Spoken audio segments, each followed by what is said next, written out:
I He's think not coming. he said maybe, so I was expecting no. Yeah. We're good. He had said he was at work, so. All right. I call this meeting of Hamtramck City Council to order. Today is August 9th, 2022. It's 7:02 p.m. Would the clerk call the rules, please? Councilman Rafai. Present. Councilman Jakowski. Here. Councilman Chowdhury. Present. Councilman Albermaki. Here. Councilman El Samiri. Yeah, present. Mayor Gallo. Present. And Councilman Hassan is not present. Mr. Mayor, we have a quorum. All right. Let's pledge of allegiance, please. I pledge allegiance to the flag of the United States of America and to the republic for which it stands, one nation, under God, indivisible, with liberty and justice for all. Thank you. Do we have any community announcements? Mr. Mayor. Councilwoman, sorry. It's just a reminder that there is the Hamtramck Black Club meeting tomorrow at Booksui at 7 p.m. and the Hamtramck Mutual Aid meeting is at 6 p.m. in the library garden, both tomorrow. And those are both like cross-group in the city, community-led things. So they're planning like the block party that's going to be next weekend and stuff like that. I think Lynn might have the date. Yeah, she has the date and time for that. And so just hopefully you show up, some people can show up to those things because the more people that attend, the merrier it is. Thank you. Thank you. Mr. Chair. Todd? Oh, Hello, Mayor and Council. Amanda took part of my announcements, so that's great. I do have flyers for the Black Club. I put some out, or the Black Club party. I put some in the out on the table as well. And it's an invitation to the Black Club. It will be Saturday, August 20th at 3 o'clock, located at Pop's Packing at the corner of Carpenter and St. Aubin. Well, it is a potluck. This is in partnership between the Black Club and Hamtramck Arts and Culture Commission, and we did the Our City series with the poetry reading. This is the Our City series with taste. So we will be having, we'll be catering some cultural dishes from different people that live in Hamtramck, as well as encouraging people to bring their own dishes. We'll be doing a recipe exchange. And it's free for everyone. You don't have to bring a dish, but you know, if you have something cool from your, you know, your favorite recipe, you can bring that. There will be children's games, music, lots of food, and lots of fun. And as Amanda said, the more people that show up, the more fun it will be. And there's a recipe exchange, right? Yes, yep, there is a recipe exchange. So even if you don't bring a dish, like you don't have time to cook that day or whatever, bring a recipe to share. And the Hamtramck Arts and Culture Commission Subcommittee for the Our City series will be compiling those recipes. I'm not sure exactly what the format's going to be, but then circulating, you know, like a cookbook or something through this through the city and making it available to everyone. I also have a couple quick announcements about the planter boxes. As you may know, I was asked by the city to be the steward for the planter boxes last year, and we have an exciting announcement that through the generous donation through Bengal Auto Sales and Franklin Electric, we have been donated a pickup truck and a water tank. And through generous availability of the city, we will be provided with water to water the planter boxes so the plants have a better chance of surviving. And coupled with that, so that'll be coming, we're working out the details, but probably by the end of August. So it's not enough to like save the plants to make them look really awesome this year, but it'll be in place for next year. And also I've been working with GM. You know, they send a lot of volunteers to the city. They have generously sponsored a bulb planting event. They're purchasing over 1,200 spring bulbs that we will be planting on October 7th. I'll remind you guys as it gets closer. But we'll be having a planting event October 7th. Anybody is welcome to come help plant bulbs, and those will come up in the springtime for the first peak at our planter boxes next year. I will pass these out, and then that's all. Thank you. All right. Any more I announcements? have one, Mr. Mayor. Okay. Good evening, folks. This is the North American 21st Bangladeshi Festival in Banglatown. It's on August 26, 27, 28, 2022 at Jane Field, Detroit. It's by the Banglatown, right before the Davidson. I have put the flyers on the table. 3 days event, festivals, South Asian cuisine and Bangladeshi music from 4 to 11 at night.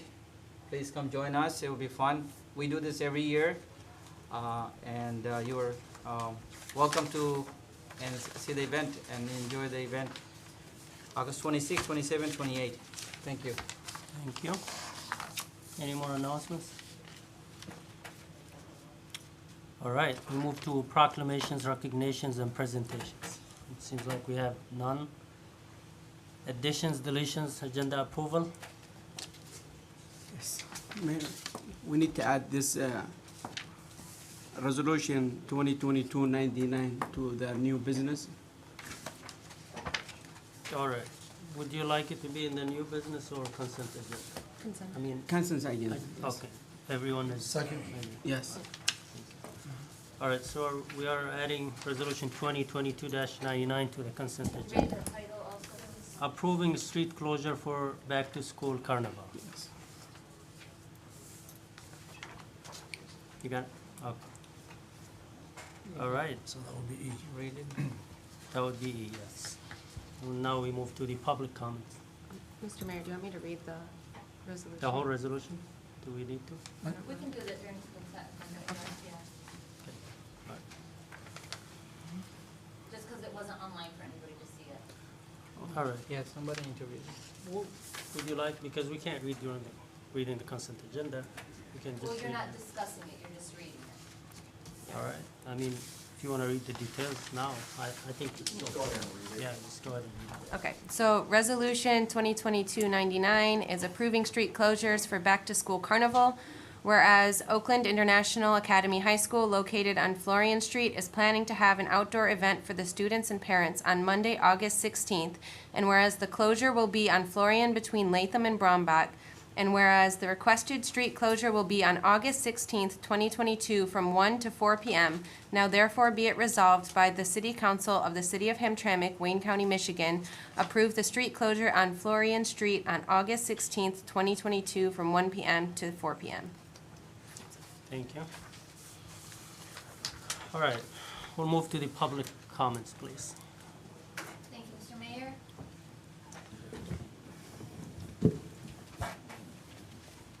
I'm gonna read the two emailed comments I have first before I go on to the public that's present. First one is from Abdul Malik Kassam, a local Hamtramck resident. My family and I stand in support of Mayor Gallup against a campaign of hatred by individuals whose goal is to divide our community. Spreading hatred and racism amongst us will not be allowed as our community is united behind our mayor and city council. This one is from Ahmed Ali, who is also a local resident of Hamtramck. Dear City Council and Mayor, my name is Ali Ahmed, living on Home Street. My comment today is concerning giving tax breaks to corporations. Mr. Gerald Kruger has had exemptions before on his property to date for his recycling company. Trucks cause so much damage to the roads, and he only pays around 8,000 property taxes. That is close to what I am paying for my house a year. It does not make financial sense to give him tax breaks for his new company that will cause more damage to the roads on Conant, and we will end up paying more. Look at the recycling center street repairs. I think the city had to cough up money to repair the street damage by their trucks. That was probably more than the city collected in a year. Tax breaks should not cost taxpayers any additional money. Thank you, Ahmed Ali. First comment is Russ Gordon, Hamtramck resident. Welcome, Mr. Gordon. You have 3 minutes. Thank you, ma'am. Mayor, council. I was at the last council meeting. I left about a half hour early. Later on in the evening, I looked at the video, the YouTube video on it, and I was devastated. I was pretty upset at the end. I saw that you had said that I had lied, and as God is my witness, I swear to God, regarding the pride flag, I never had one thought of putting up a pride flag, and it never crossed my mind until I received a call from Kathy, putting me in touch with folks at the Arts and Culture Council Commission. That was it, and from then on, and the rest is history. I believe me, it's the God's honest truth. I swear to you. Over the next couple of weeks, I hope to have some documentation to back that up. I've been trying to reach Kathy. In any case, the more important thing is the flags. I keep telling everybody, asks me, so why the hell do you spend so much time doing this? And I tell them, same story, I bore people all the time. I tell them about this little kid in the back seat coming with his family from the airport. They doesn't matter where they came from, Albania, Bosnia, Bangladesh, doesn't matter. They came here to stay with some family until they can find a place. And the little kid's scared to death. I mean, we all look strange to him. He doesn't understand what we're saying. He doesn't know where he's going and whether he's going to be accepted. They come to town, they drive up Joseph County, looks up, sees his flag, he smiles, and he knows he's home, he's accepted. This is a place for him. Each flag, doesn't matter whether it's a national flag, the POW/MAI flag, the pride flag, it does the same thing for some segment of our community, some group of people who live here. Oh, wow. Okay, I'll try to cut this quick then. You can estimate it for your extra minute. Okay. Could I have an extra minute? Okay. What it does, it makes people feel good about living in this community. They feel accepted. This is their home. When you stand back, and I do this all the time, after I put up the flags every year, I stand in the next block and I look, and I see them all together. And I get goosebumps. I mean, it is our community. It is all the people together. It shows the diversity. It's amazing. And the pride flag is no different. And I know that there's a lot of opposition to it, but honestly, my response to that is religious dogma does not justify bigotry. And that's what this is, it's bigotry. Okay, this is a group of people, thousands, who are your constituents. Okay, I'm back to a minute again. Okay, who, I think it's important to support everybody in this community. I remember a few years ago when everybody was voting on whether to approve the call to prayer or to change the legislation so that, and even though there was a lot of opposition to that, most of it was religious, it got approved. The people of this community, and it changed everything. Now call to prayer is an accepted 30 seconds, okay. Okay, I'm gonna just skip right to the end, cut to the chase. What I'm gonna ask is for your leadership. We need your leadership to keep this community together. This flag shouldn't be divisive, okay? It's part of our community. Please, your leadership is important. You can pull the people together. I've got nothing else to say, that's it. Sometime in the next couple of weeks, I'll have some documentation to validate what I said about Kathy, okay. Thank you. Since you leave early, I'm gonna address what you just said. I didn't say that you lied. I said you did not have a meeting for the Human Commission. I've got it on there. Yeah. You said that the person who approved, or the person who put up the flag lied about Kathy. No, I heard it. didn't say that. Did I say that? Okay, I can play it back to you. No, you I've can. got it. Yeah, Okay. show me that. Okay, I remember, I will. because Okay, I know one of you is lying, but I didn't say it's you. okay. Because you're saying Oh, you you didn't called use her, my he name. said she Yeah. did not talk to Okay. you. So one of you is lying. Okay, you didn't But I use did my not name. accuse you. Okay. But you did not get me involved in the flag issue, so you can see what my leadership Right, decision would absolutely. be. And I've always said that this had to do with the previous administration, but Kathy started this. I had no idea of doing this at all until she called me. I All right, swear to God. please find that, I will, that and send it to me. I will, All right, absolutely. thank you. Thank you. Suad Salih? How do you pronounce your last name? All right, come on. 3 minutes. Hello, Mayor and City Council. Thank you for having me up here today. I was called in to speak on behalf of the Approving Industrial Facilities Exemption Certificate for Ziebach Global. I'm an employee there. I work at the sister company, Hamtramck Recycling. I was basically here to just speak about the company as a whole and how I feel about it. I started working there around July 2nd, 2019. I've been there 3 years now, even to this current date. The company's helped me a lot from where I used to be. Basically I was like, you know, in bad times and stuff, and from when I used to help my father, you know, I was at home and stuff. I took care of him for 3 years of my life, and then I ended up having to go out, find a job, and that's when I went to they had a job event, and I went to it was Keith sponsoring it. He was a Merritt Hall, and he works. Merritt Hall is their temp agency with Hamtramck Recycling. So I was a temp until about a year, and then I fully hired in. They've helped me quite a bit. The management there, from Nick, who was the operational manager, to Matt himself. They've been big support through everything for me. Not only have they helped the community and the city as a whole, but they look out for the employees there as well. And I just wanted to make that clear, because I know there was some new members and such here that wasn't sure or didn't really know about Hamtramck Recycling as a whole, and the people there and who they were. But I also made a Google review. I believe when I had started there, the last time I checked it, it had like garnered about 1,500 views, but it was basically just speaking about the people there as a whole, and how, like I said, you know, people are the ones that make the company, and that was basically all I wanted to say. Thank you for your time. Thank you. Limbazi, Hamtramck resident, 3 minutes. Hello again, Mayor and Council. I just have some comments on some of the resolutions. Regarding 2022-91, the Michigan Homeowners Assistance Fund. I think this is a really great service to our community, and I was just curious what the communication plan was to let residents know about this funding program if/when it passes.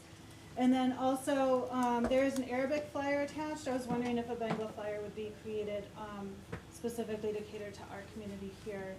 Regarding Resolution 2022-92, it's so exciting to see movement on the Veterans Park restrooms. And I'm looking forward to seeing the designs come forward. This also refers, because there's a bundle of resolutions on this, so it's 92, 93, and 94. And then I just like to comment that I hope the designs are durable and the fixtures chosen are long-lasting fixtures. And I think some models to look at are the state parks and then the facilities, the restroom facilities on the Detroit Riverwalk. I think those are definitely designed for public wear and tear and will be a worthwhile investment that will last and not get destroyed. Inshallah, hopefully. Yeah. Then I just also had some comments on Resolution 2022 95 and 96 with the alley reconstruction. I would just like to hear, because there's I think 4 alleys added to this that were not in the Hennessy presentation on February 22nd. So I was just curious for some transparency how these additional alleys were chosen and what the prioritization system is for selecting alleys.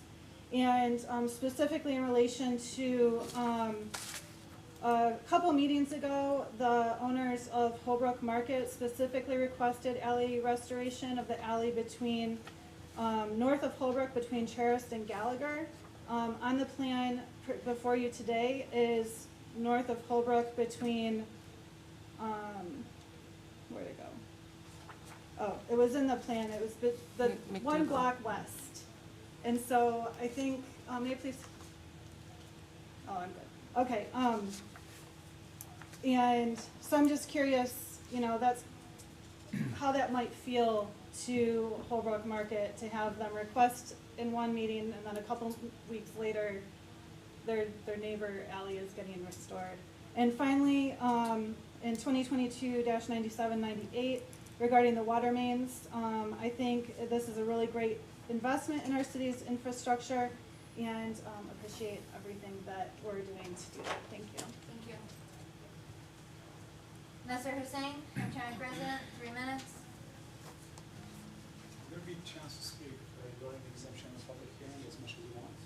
Say that one more time. Speaking about the exemption, the public hearing, you can speak as Do you, much as you want. it's the public hearing, you can speak as long as you want. Then I'll address the flag issue. We have no problem with the flag issue if you do it in your house, in your business. Our problem is with the city is supporting one controversial issue. Some people think homosexuals are great, they're good people, but some people don't. They think they commit sin. So the city shouldn't take a position. Same with abortion. Some people support abortion. Some people say no, abortion is killing babies. Would the city go and put abortion flag or pro-life flag? No. The city should be neutral. That's the main issue. But if you want to do it in your house, in your business, it's up to you. Nobody will prevent you from doing this. And I'll talk about the exemption. It's very unfair for Hamtramck residents who pay income tax. We pay property taxes for a company that has, if you go to their websites, they have properties all over the country. They probably have hundreds of millions of dollars. And for you to grant them an exemption, you're needed with the recycling plant, barely pay anything in taxes. It's very unfair. That means the city doesn't need the money, and maybe we shouldn't abolish income tax if you grant exemptions left and right. Thank you. Mr. Bill Meyer, Hamtramck. 3 minutes, sir. Thank you. Hello, council. I wasn't going to say anything because there was nothing on the agenda that I wanted to address, except it's nice to see Mr. Allen back with us. I do want to say that maybe I'll do a shameless plug for O&M Hamtramck. We're doing 2 projects right now. One of them is a television show called Make It Real, and we're starting on our 2nd episode now. The first episode was interviewing an experienced city manager of 41 years, and I hope the council and mayor all get a chance to watch that video. He has a lot of good ideas on, in case we have to search for a city manager. Maybe we do, I don't know. Secondly, where I have a project that you all know about, that you all helped for many years to try to save the mural, the Yemen Arab mural on Joseph Campo. And we're in the process of repairing the mural, which is peeling off, and we're gonna repaint it and reseal it and make a park there in that lot, thanks to 2 years of negotiations. And we're starting on that right now. We're gonna put new lighting there, light up the mural so that everyone can see it all at once at night. So those are 2 big projects that we're working on. I hope you continue to support. I do want to make mention about the fact that I wasn't going to say anything about it, but Russ Gordon from Human Relations Commission had raised a point, so I'm going to have to say something. This, unfortunately, putting up a flag that caused a lot of problems in the city was done illegally, and that's the whole problem. Not that the flag is good or bad, that's not the issue. It was done illegally. It was done by one person who decided that he had the power to put this, to decide to put this up. Doesn't matter who lied, who didn't lie. This is a commission. It's a commission of 12 people. Not one person on that commission decides what to do. And they haven't had a meeting in, what, 14 months or something like that. And I think Russ knows that. And I know he's impassioned for this flag project, which is probably one of the only major projects that the commission has done in 12 years. So I know he's very connected to it, and I appreciate his involvement in it and the work he's done for it. But he did not have the right to make a personal decision to put that flag up. That's the real problem. So let's find a better structure so that commissions report to who they're supposed to report to before decisions are made that divide the community. Thank you very much. Thank you, Mr. Mayor. Mr. Mayor, this call for public comments. All right, thank you. We'll move to the consent agenda. And we have item A, approval of minutes from the July 26, 2022 regular city council meeting. B, approval of invoice register date ending August 9, 2022. C, approval of pre-approved expenditure date ending August 9, 2022. D, Resolution 2022-88, approving appointment of Armani Assad to Human Relations Commission. And we will have E, approving street closure for Back to School Carnival. I motion. Second. No objections? All in favor? Okay. They're all in favor.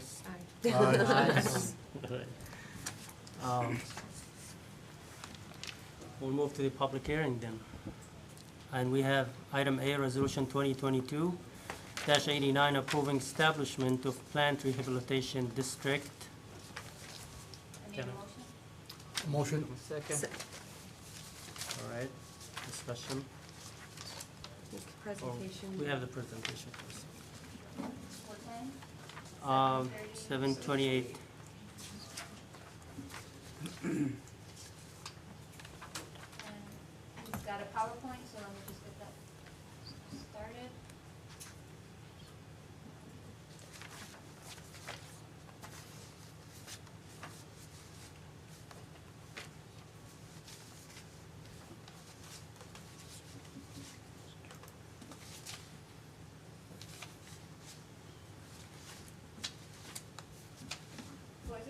Good. Good evening, Mr. Mayor, City Council, staff. Correct one, I'm sorry. There was 3 files in that. Yes, this is the right Okay. one. Is this the advance? It's on. Oh, it's just the mic? Yeah. Okay. Good evening, everybody. Thanks for taking the time to review this. My name's Matt Essian. I'm a vice president over at ZBox Global. I've been with the company for roughly 10 years. I was involved with the recycling project when that began, and now I'm involved with ZBox Global.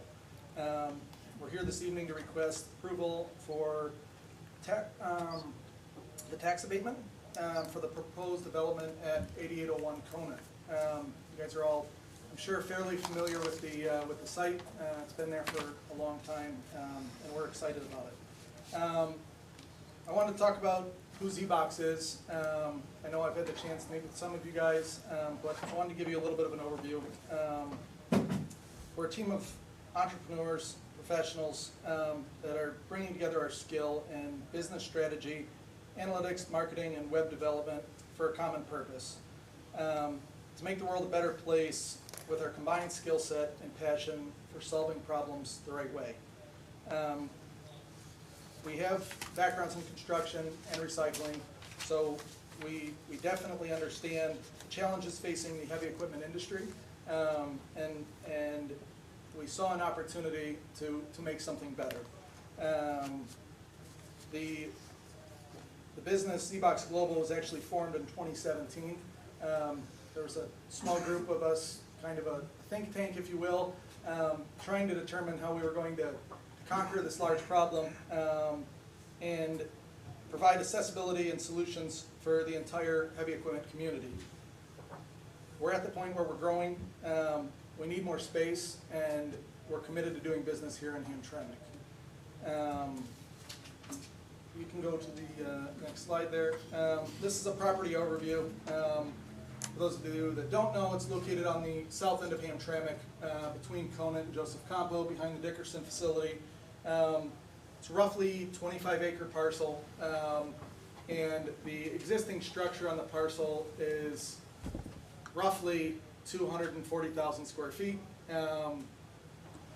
It's in pretty rough shape. It hasn't really been occupied for some time. I think it's been roughly 2 decades since the large portion of the building was in use. You can go to the next slide.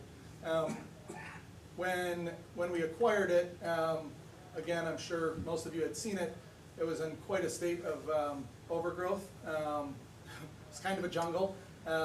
We immediately spent some money to do some land clearing, clean up the site, before we even made any decisions on what the next steps were, trying to make it a little cleaner, as it is right on the entrance to the city from the south end.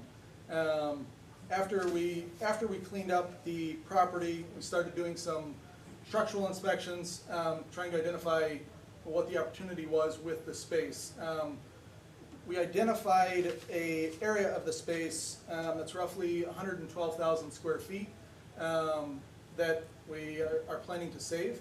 The demo will include portions on the front of the property, the office area, off to the north end of the property, which was a sawtooth roof area, and then the back end of the property, which was kind of an old barn structure.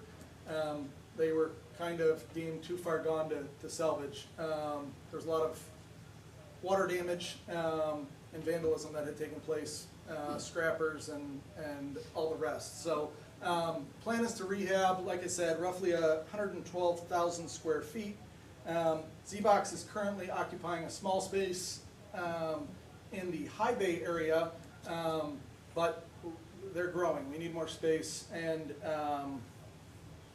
we had to, just to occupy the small bay area, we had to do roof work and electrical work and plumbing work, and well, to be honest, it's still in rough shape. So we're looking forward to doing a complete rehab, so we have something that we're proud of. We began communications with the city about a year ago with Kathy, and try and come up with a plan that would work for us and the city. And what we came up with was PA 198. You guys may or may not be familiar with it. I'm going to have Richard come up when I'm done and give you guys a little bit of an overview on what it is. But I want to keep walking through the development here. So it's a two-phase plan. Phase one being the building facing Conant, which is the rehab portion. Plan is to clean it up. The budget for it is roughly $6 million. It includes a new roof, new facade, new windows, new parking structure, new lighting. Basically the only portion of the building that is salvageable is the four walls on the exterior. We have to redo the concrete on the interior, the loading docks. It's pretty extensive. Phase two will be a new construction building on the southeastern portion of the property. It's where Massant runs into Denton Street. Current drawings have that at roughly 106,000 square feet. And construction's planned to commence on that portion in probably 12 to 18 months. We have to do this phase just because of the size of the project. The overall investment budget is roughly $18 million. Once completed, we plan to employ 75 full-time employees with an average salary around $50,000. This will include benefits, health insurance, 401k, paid time off, and the job offering range there is a little different than a lot of other warehousing and distribution companies. We have development positions, sales positions, we have warehouse positions. So this isn't 75 employees in one role. It's a fairly broad offering. The next slide is some renderings. These are proposed. We're working through these on the construction side. This is a rendering of the building facing Conant, the rehab structure. As I said, roughly $6 million budget. The rendering will be finalized once demo is complete. We have to understand what the structure looks like behind it, but this is what we plan to bring for that location. The next slide shows where the other building is planning to be located or proposed currently. We're still working through that portion, and then there's a rendering, which is the last slide of that building, similar to the one on Conant. And the budget for the new construction is it's roughly double what the rehab budget is. Yeah, we're excited about the project. We're excited about it being on the front end of the city when you enter off of Conant there. That area has been left alone for a long time, and we're excited to breathe some life into it. So I'll have Richard come up and kind of walk through what the actual PA 198 looks like. Good evening, Mayor and Council council members and city staff. I'm Richard Barr, an attorney at the Hondigan firm in Detroit. All I do is redevelopment of property, mainly in southeast Michigan, environmental issues, tax abatements, trying to encourage the redevelopment and reuse of property rather than have people go to the farmlands. And my goal is to keep people from going to Canton Township and Brighton Township and other communities that believe that all they have to do is open their doors and people will come running. My goal, which has been for all the years I've done this, is to keep people in the city, in the cities, and to try to prevent the sprawl that's occurred so much, so damaging to the communities in southeast Michigan, particularly in Wayne County. PA 198 was enacted by the legislature, believe it or not, 48 years ago, in 1974.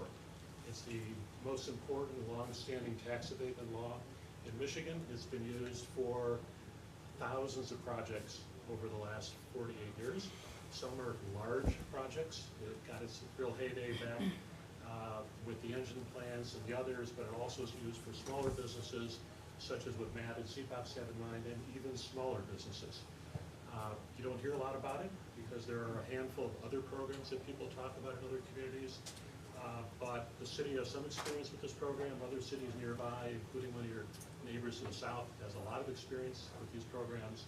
And I spent a lot of time working with those communities to have them understand the benefits of this program to the community, not just the benefit to the company that wants to invest the money. In this case, as Matt indicated, they want to invest about $18 million. One thing I want to make sure that everybody understands, the taxes they're paying right now will continue to be paid. This is not a tax reduction. So currently, the tax bill for this company on this property is about $60,000 a year, and that'll continue to be paid, even though the property right now has very little utility. As Matt indicated with some pictures and words, it's a troubled property that needs a little bit of new life, a little bit of love, and they want to put $18 million of love into the property. Fairly large investment for anybody to do these days.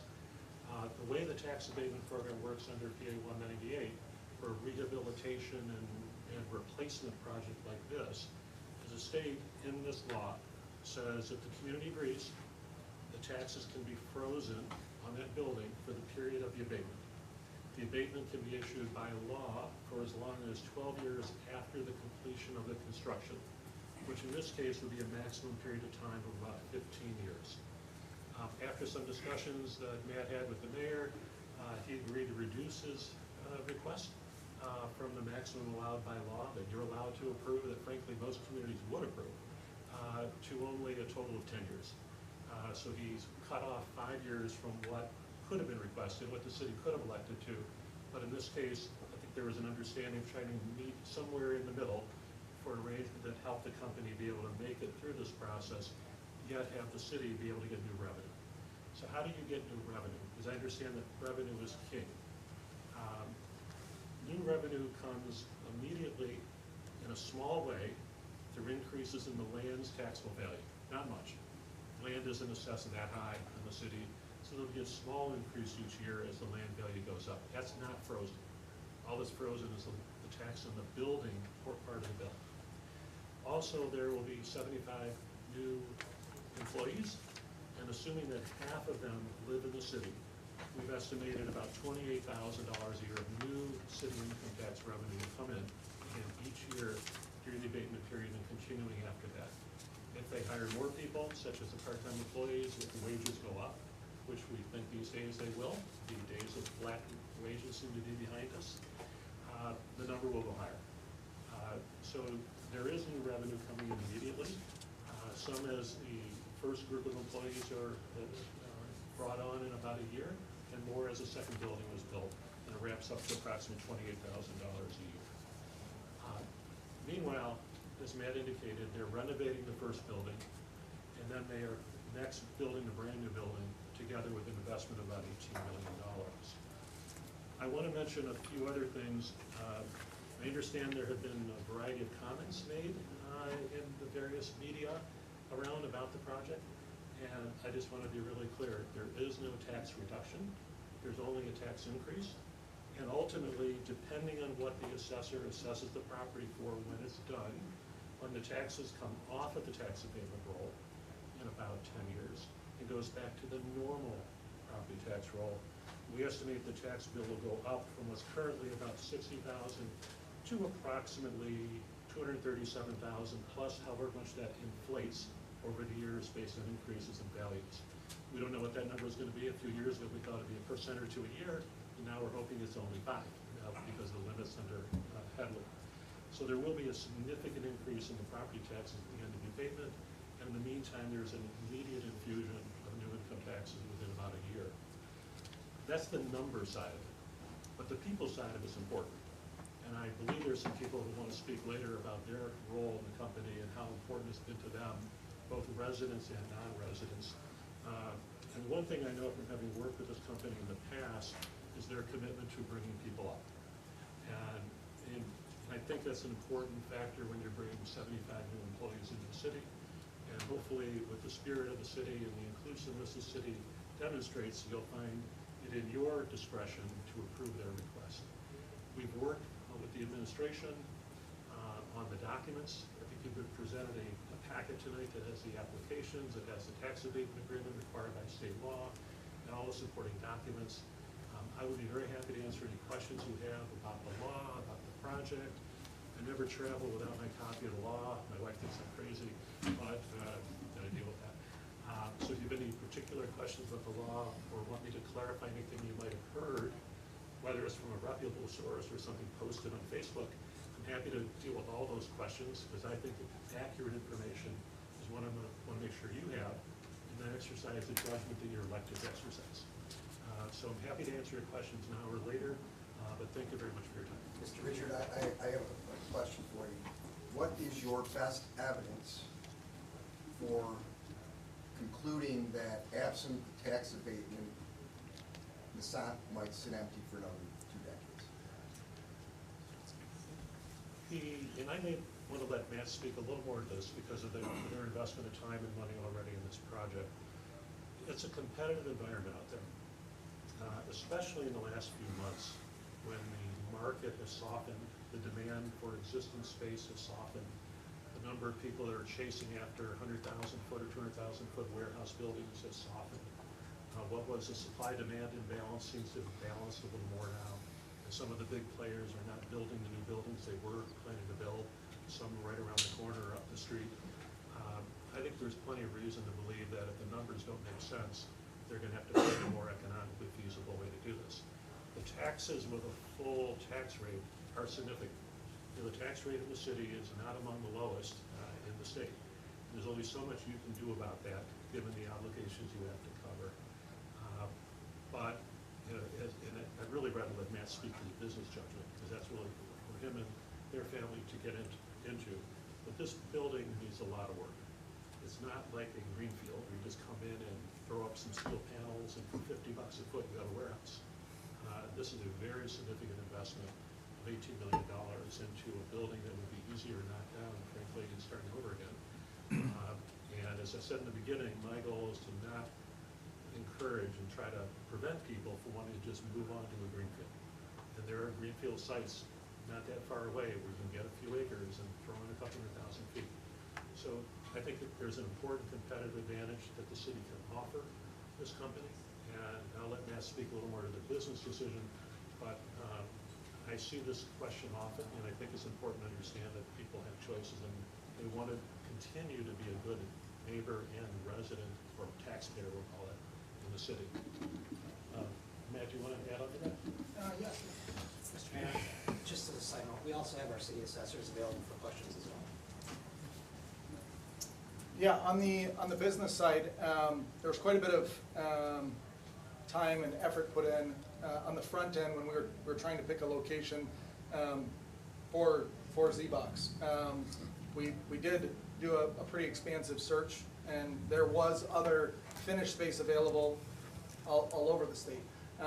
As I said, I've been with the company for 10 years, and the recycling center was kind of where I started in the industry and on the development side. And Hamtramck itself it's got a spot in my heart. It's important to me, and I wanted to be here. I'm over there at the recycling center or around the properties on a regular basis, and between me and Seth, we both looked at a lot of properties, and we decided we've been doing business in Hamtramck, and it's been working for us. Why do we need to look somewhere else? So that's why we landed on the property on the front end. Speaking to the business end of the piece, we could have acquired property, the similar square footage, for cheaper. It's available, it is out there. As I said, we wanted to do it here in Hamtramck. That's a neighboring parcel that's been there for 11 years since the recycling center, and well, there's been nothing happening there. So it was an opportunity to grow within the city. The budget, as Richard referenced, reducing the years from the 15 down to the 10 was already a fairly significant ask. You know, he just ran through the numbers. So on the financial side, there was already back to the drawing board moment. There's not a lot of that left. We're kind of at the end here. We want to move forward. We want to proceed, and where it currently stands, the investment makes sense. But anything beyond that would make the site very hard to redevelop. I thought I was throwing a bigger softball question than that. I think the answer that I think is the best evidence for why we have every reason to suspect that if this deal craters, that the property sits vacant for another 2 decades, is that it's already sat vacant for 2 decades. If there was another developer out there that wanted this property and could do something with it, we would have found them, or they would have found us. And the amount of money that you're talking about in terms of the abatement probably covers, at today's rates, $2 to $3 million of debt service. So if you take that out of the equation, then they have $15 million to spend as opposed to $18 million. And $15 million probably doesn't finish their project. And even if it finished a smaller part of the project, when the property comes off of the abatement, you're going to be dealing with a property that doesn't have that investment in it and don't have that value. So you are effectively becoming an investor in their project by agreeing to defer money that you might see from another developer. But this property's got a pretty long history. There are environmental issues with it, and it needs to be repurposed at this point, because we can't have, I mean, it's the opportunity cost of them leaving that you're dealing with. Mr. Mayor. Yes, Councilwoman. I have one question is, I think both of y'all have mentioned residents as employees, and so do you have a commitment to hiring Hamtramck residents? Is there a certain percentage that you were hoping for, anything like that? Yeah, do you have the actual language? Hamtramck Recycling, we have roughly 30% Hamtramck residents that are employees. I know I've talked to a few of you guys about local residents specifically. To be frank, I would love more. We've had open positions for some time, and we did make a commitment in the packet to attempt to hire Hamtramck residents first. Involve the clerk, I believe, is what we referenced, letting them know when we have open positions so it can be posted. Let me talk to that. Yeah. You may have in your council packet a document that's attached or with one of the applications, and that's called the City of Hamtramck Industrial Facilities Exemption Certificate Agreement. And we've included, at the suggestion of the administration, a paragraph, and that's paragraph 3 on page 2, that commits the company to 3 major concepts with respect to hiring. One is there would be a classified ad posted for all open positions in the Hamtramck Review or a comparable circular publication rather, no less than 7 days before the application period closes.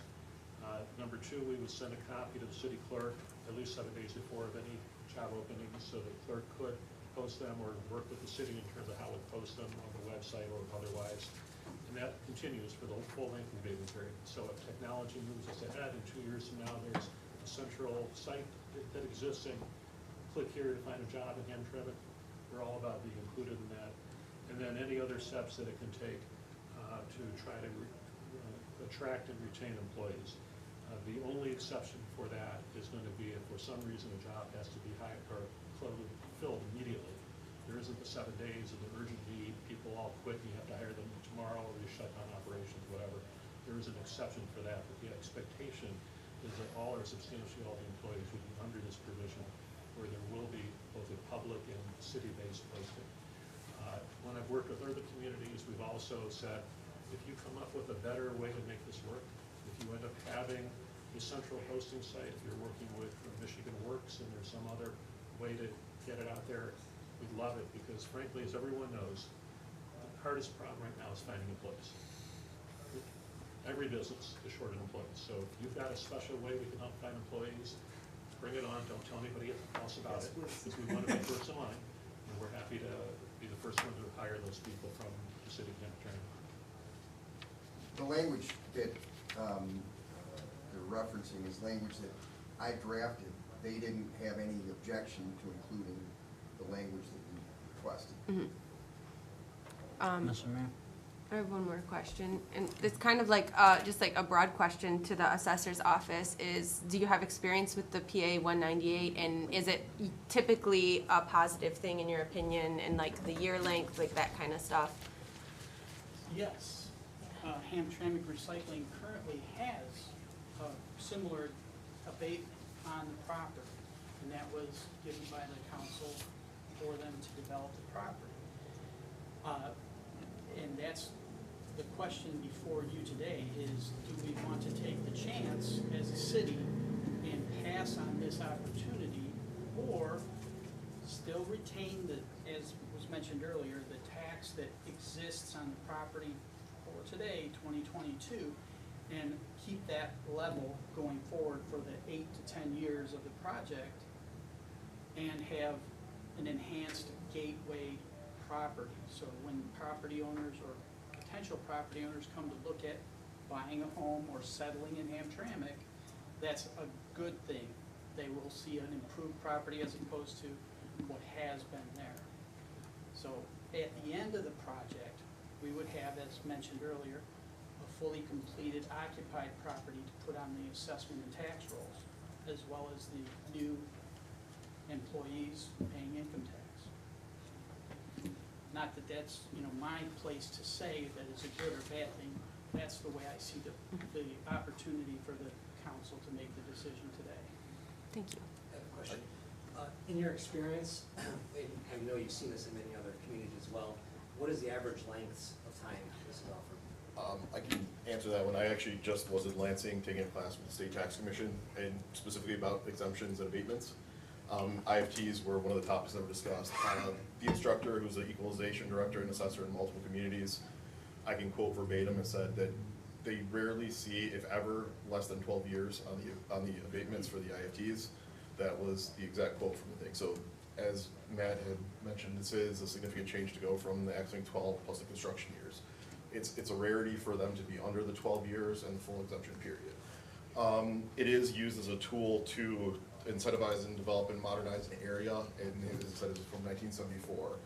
The preservation of the tax base is, on a project like this, is also very important because the depreciation, and I've physically gone through this building, as has Tom, the assessor. It is in extremely rough shape, and it's more of a detriment to that property at the current state of some of those buildings than they are as a plus. So the depreciation and at point demolition and possibly just the falling apart of the building would cause a reduction in the tax roll, and this one preserves it during the process of the IFT. To the point of the deterioration of the building, there is holes in the roof, and if you drive along Missant to Denton and look at the building, you can see a hole in the wall that they've tried to shore up and secure to keep people out. When we were going through, there were some people from the railroad tracks coming into the building, and they weren't invited. We were surprised, we had surprise guests during our. Not the first time. Mr. Chair? Yeah. Question to the assessors, in terms of long-term investment, so are you sort of recommending this would be beneficial to the communities, such as small city us? Yes. You know, Overall, what the city would remain taxing at that same level as Richard mentioned previously. That value on the building is taken off of the ad valorem tax roll and put on a special IFT tax roll, and the value's frozen. So the only potential change would be millage changes that would be voted on by the public, that type of thing. The interim between the time that that is put on the ad valorem roll and fully taxed like any other property, the benefit is the property is improved from the state it is today or last year, so to speak. And the people that are working there are contributing to the community. Whether they go to lunch here or go to dinner here, shop here, they're gonna be at that location. thank you.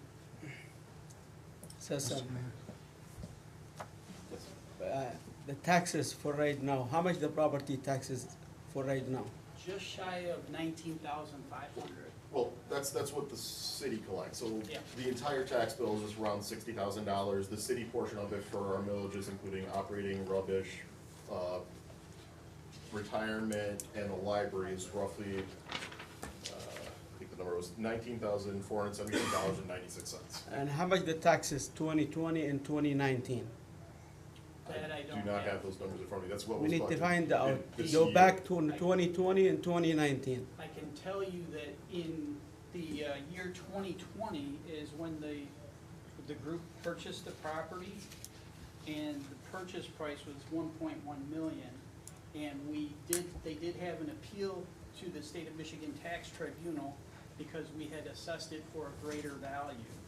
And in that, there was an outcome that the property would be assessed for $800,000, essentially $1.6 million value. So it is taxed at a higher value than what the property owners paid for the property back in 2020. 2020, 2019, and 2018. That. They didn't own it then. I know about the tax property, because they changed already. That I don't have in front of me. Yeah, if you go back, I know this place. If you go back, go normal, the tax property, 2020, 2019, before he bought it, after when he bought it, they changed. They make a deal with it. What he's trying to refer is they reduced the taxes. Through the Since tax tribunal, yes, for the year of 2020. The acquisition was in July of 2019, and the property owner appealed the assessed and taxable value for the year of 2020. That's their first opportunity to do so. And then, adding to, Mr. Chair, adding to my colleague, Councilman Someri, when the taxes was reduced, even though through steps that they took, the way he looks at it, that it was reduced so much that he has a question about it. How come it was reduced in that time? What made it get reduced in that value The of best way that taxes the of each year? easiest way to explain the tax tribunal is kind of like an assessment court. So it ended up in court, there was presentation of facts from both sides of the party, there was agreement that came on there that was accepted by the tribunal court itself. So after the walkthrough that we did, the physical walkthrough and the other stuff, there were changes that needed to be made to the assessment roll for age, deterioration, there's other just physical good, in assessing, there's like physical good, economical good, functional good, had to be reduced because there were portions of the building that weren't even safe for us to walk through. The assessment record, when the property owners purchased it in 2019, was representative of a fully functional building, similar to the building we're in here. But when we actually went through the building, there were, as we said, holes in the roof, and there were, I think it's concrete panels that they have up on the sawtooth roof section that were collapsing, breaking, and some had already fallen down.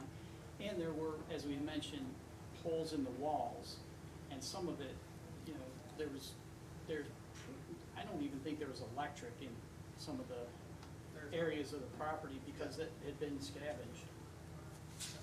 So the property was, in today, as far as I know, is in very bad state of disrepair. Some people would refer to it as an attractive nuisance. You know, some people want to get on, you know, Instagram and have their videos at abandoned places.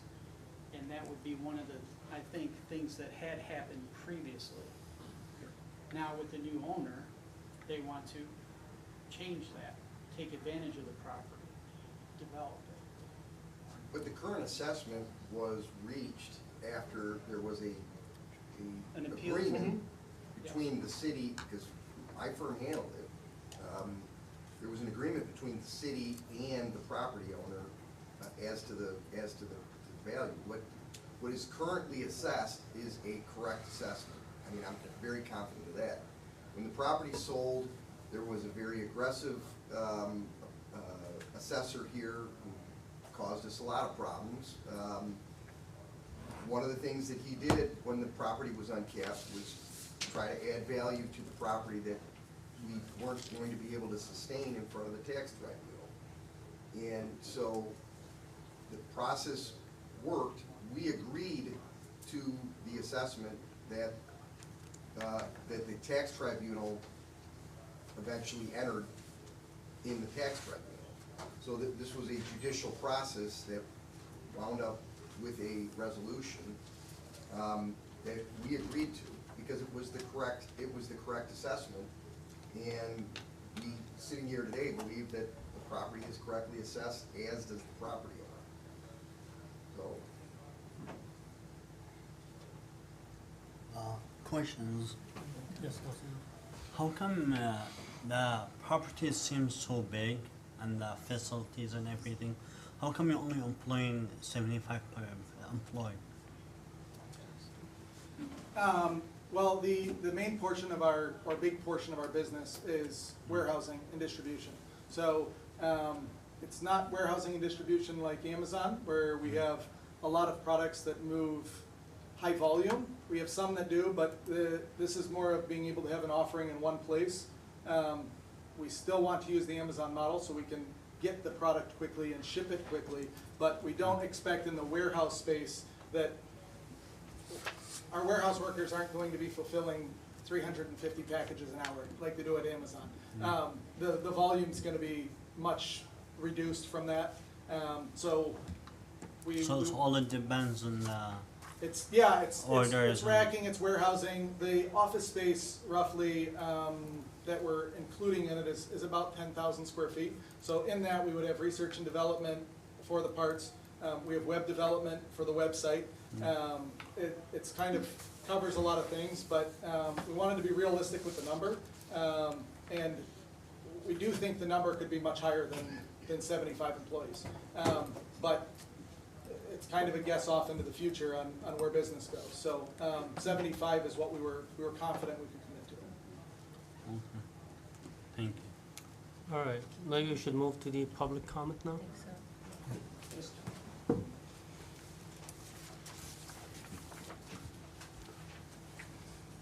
Jeffrey Michaels, Chesterfield.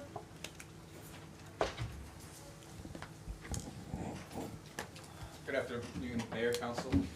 My name's Jeff Michaels. I work for Z-Box and for Hamtramck Recycling. I do a lot of the special projects, and I kind of work with the construction on this new facility.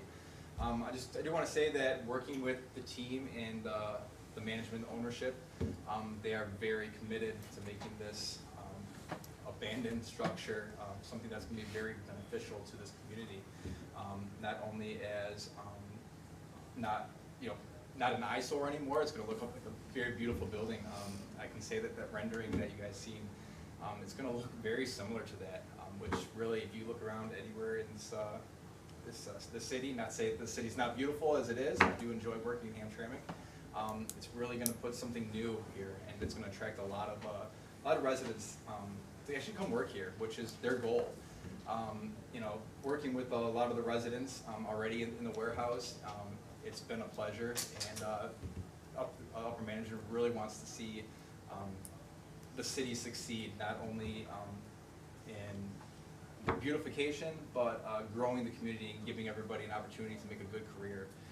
They're very, very focused on, you know, bringing somebody in as a, you know, learn the company, but they don't want you to stay in that spot. It's really cool because you can grow within the company very fastly, and it's really cool to see, and everybody really strives to do a great job there. Everybody's treated super fairly, and it's really a good pleasure to work for not only the management team at Hamtramck Recycling, but the management team over at Z-Box. So I think this development plan is going to really have great success for the city. And you guys be very surprised what the outcome may be. It's a lot of money being put into it, and we'll definitely see the results. So that's really what I can say. Mark, is it Grazik? Mark? Is Mark still here? No?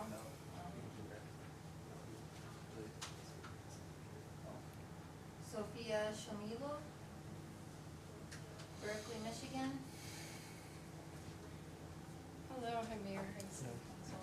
I'm here to speak on behalf of Z-Box. I'm an employee there. I started off doing basic product upload listings, which is just listing our products on the website, which I came in with no college degree, not really knowing what to do, so they kind of took me under their wing and was like, hey, well, you'll do anything you want to do.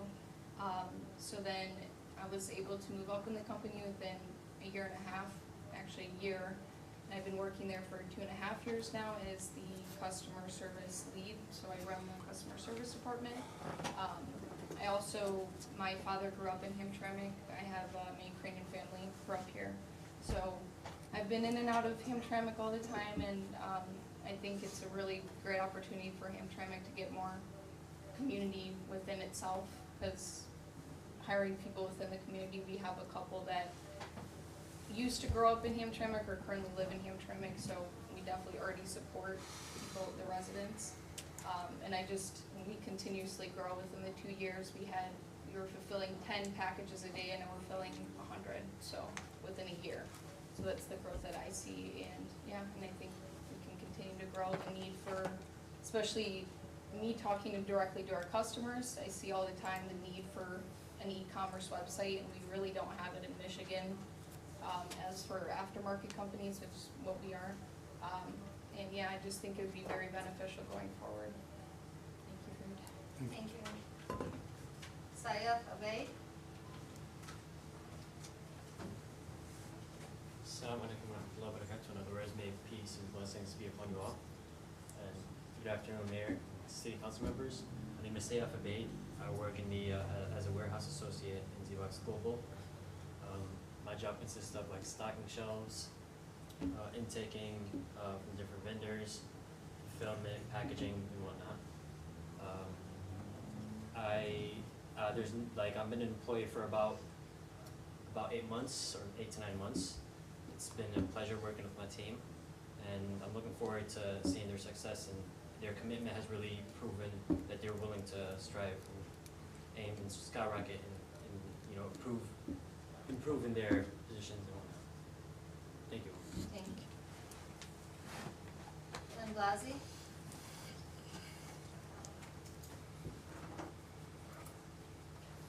Just to clarify quickly, we're talking about the rehabilitation district right now and not the tax abatement part. Are we combining? You can Are they Kinda combining? squished them. Okay, I just wanted to make sure that my comment addressed all the right topics.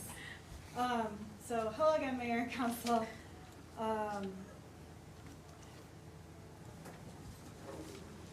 So I appreciate the presentation, because the attachment online was a little bit hard to read, so it was really nice that the presentation was given.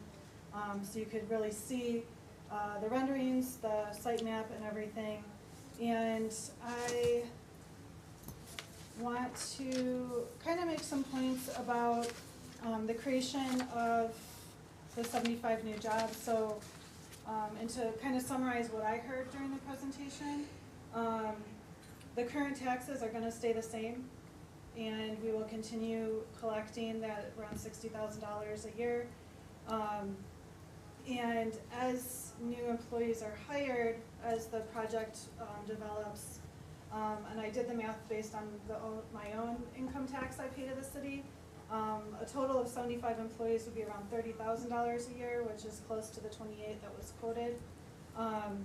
And so as employees are added, we'll have a little bit more money coming in, no money being taken away, which I think is important to emphasize. And that I'd also like to mention, like, this property has sat empty and is in really bad disrepair. And our city's master plan encourages this kind of redevelopment.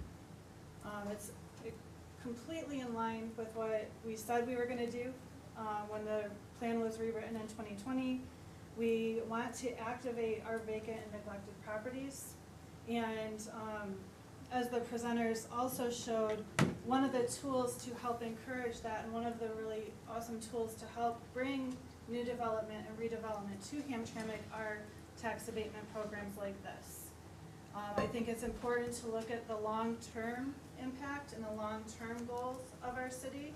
And when we look at the long term, yeah, we're not gonna get that money right away, but as they're developing, the value isn't gonna increase overnight. And so waiting 8 to 10 years, as our assessors have said, that's an awesome deal. Most of these plans are at 12 years. So that's 2 years that we'll start collecting income taxes or property taxes sooner than under the normal plan. And I think that's important to consider that adjustment that ZBox has made already. And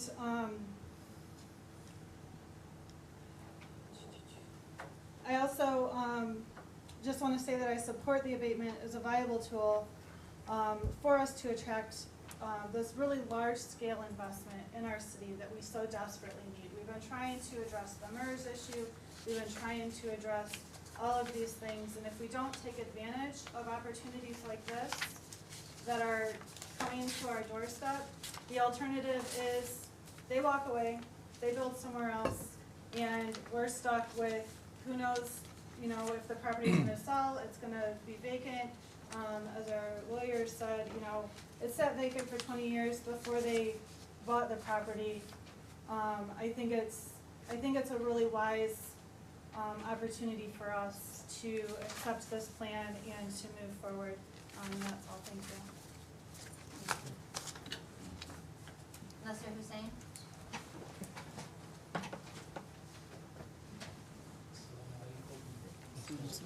If a millionaire comes to Hamtramck and finds some old houses and he tells you, I'm gonna build a mansion there. I'll move in there with my employees, my servants, my wife, and my children. But I don't want you to raise my taxes. I'll build a $1 million house, but I want my taxes to be $3,000 like the old houses. Would you accept that for yourself? You wouldn't. Same thing here. I have as much time as I want, right? That's it. If this property was vacant, it will give us 363 empty lots. Each one measures 3,000 square foot. And I think the average now is like $500 per lot if you have a 3,000 square foot lot. This, if it was assessed correctly, I don't know what's the problem with the assessing department. They assess commercial property is very, very low. It will give us $181,500 each year if we assess it wholly as empty lots. It's 24 or 25 acres. They scare you. It's bad shape. That's their problem. Now Detroit, they ordered the demolition of the Packard plant. They told the owner, you have to demolish it. It's dangerous. And themselves, they say it's dangerous. So it's their duty to demolish it. If not, Detroit did the same thing. Now they're demolishing it themselves. Scaring you, they lie to you in the parking contract. They lie to you about the marijuana, and they're lying to you now. So it's a bad shape. It's not an excuse. That's their problem. When they bought it, they knew it's in a bad shape, and they have to fix it, and we have to take it. their business is heavy equipment parts. If you understand this, you're making 28,000 extra now. If it goes, assuming they have that many employees, you know how many trucks with heavy equipment part will go through that street? What would happen? The street would be in a very, very bad shape. You will probably spend maybe 50, 60,000 each year fixing that streets. You will be losing money. The 50,000 stays the same. The 28,000 you get every year wouldn't be enough to fix the potholes that would be caused. Especially, you know why they're so desperate for this lot, for the heavy equipment? They just passed the Inflation Reduction Act yesterday or the day before, $740 billion to rebuild a lot of projects. Imagine all these projects, $740 billion, they would require a lot of parts, heavy equipment parts. So they will not use Hamtramck, increase their business, make more money. Probably they're gonna get a lot of money from this act. And we get the short end of the stick.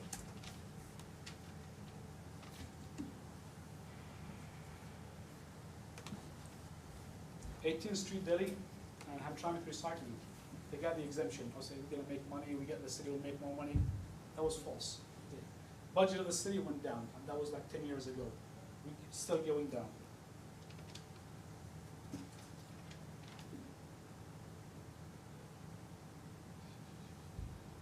When he was talking about the project, he told you that there was a lot of loading docks. Why loading docks? The truck will come and destroy the streets. Unfairness of the income tax. Now you're proving that income tax is unfair because they're gonna pay income tax. We have to not raise their property tax.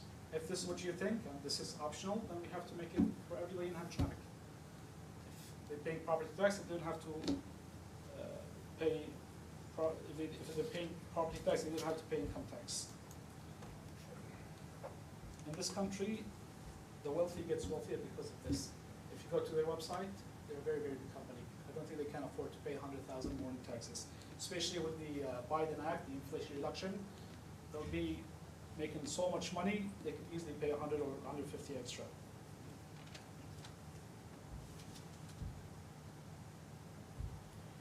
So I ask you not to increase it.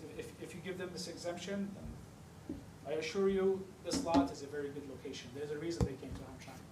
You know, Hamtramck has a good location to the highways, to everything. The amount of money they're saving from being in Hamtramck, it's worth the taxes that you're paying. And don't let them scare you with the scare tactics. It will remain like this for 20 decades. It's wrong. It shouldn't remain. A lot of people want it. And if they don't fix it or repair it, it's your right to tell them to demolish it. And if they demolish it, probably the taxable value will be more than they pay now. So it's a matter of principle. If you give the wealthy people reduction, you should give it to everybody in Hamtramck. And for sure, if you give them this reduction, that means you don't need the money. I will work on abolishing the income tax. Put in the ballot and let people decide. The city is giving tax exemption left or right. Why do we stick? The roads, the services they're getting for the whole new project, I'll be stuck, and the other residents will be stuck paying for it because they're not paying their fair share. If you want to invest in Hamtramck, invest because you believe in Hamtramck, not because you're getting a good deal. I don't want to talk more. Maghrib is coming soon. Thank you. Mr. Bill Meyer.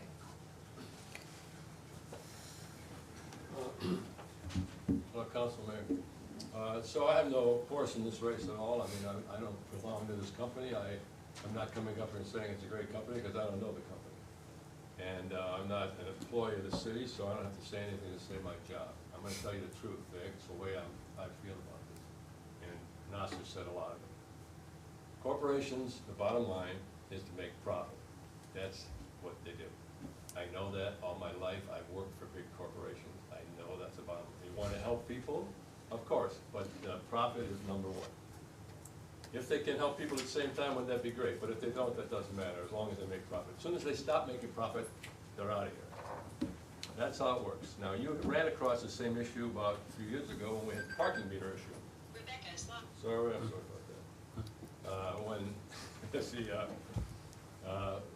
When they sat here and saw a bunch of guys in suits come up here and sell this great parking meter project. Well, look, first of all, you don't have to have a meter maid anymore. You don't have to pay her, you know, $22,000 a year, you can save money there. We'll put all the meters in ourselves, so you don't have to have any employees, on and on and on. Wow, this sounds great. Let's do it. We don't have to do nothing, just go do it. Now you know the mess we're in with the parking meters. We didn't think about that. We didn't think about how it's gonna reflect on the people in the city. This is the same thing. This is the same thing. What, you know, we're getting taxes from this company, and yes, I'm excited that a company wants to build in the city. That's very good. But I don't think the deal is good. I don't think the deal is fair. A tax abatement for 10 years? The tax abatements haven't been proven to be a good thing to save cities by any means. It saves companies.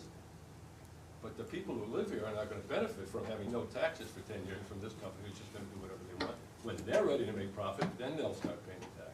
So they are losing nothing. And, you know, in essence, we're not losing anything, we're not getting anything. What's the revenue we're gonna get? Did you hear what he said the revenue is? We might get 75 employees, you know, and when they start working there. That's nice. That's not a lot of money. I mean, and the 60,000 we're getting from them now is not a lot of money. So it's a tough thing to balance. We need business here, and we want business to come. And these guys have a company, and they want to sell their business to you, and they want to make a profit, and they're going to make it as lucrative and publicly beautiful as they can, just like the parking meters. But you have to do your homework. You have to study what does this mean by giving away a district. I didn't know about it myself. I didn't know you actually created a separate land development district, and they have their own board of governors and all sorts of stuff. I never knew anything about that. So I'm glad I'm not sitting on that side of the wall, because I don't really know all that stuff. I hope you do, because you could get us in a big mess if you don't know what you're doing. This company, if they can't build here, they'll find another place to go. But obviously they like this place because they're the only company that were willing to go below 12 years for a tax abatement. So there must be something good about this. And I think there's something more. And I suggest you look into possibly a tax abatement, what do you call it, a graduated tax abatement, just like graduated income tax.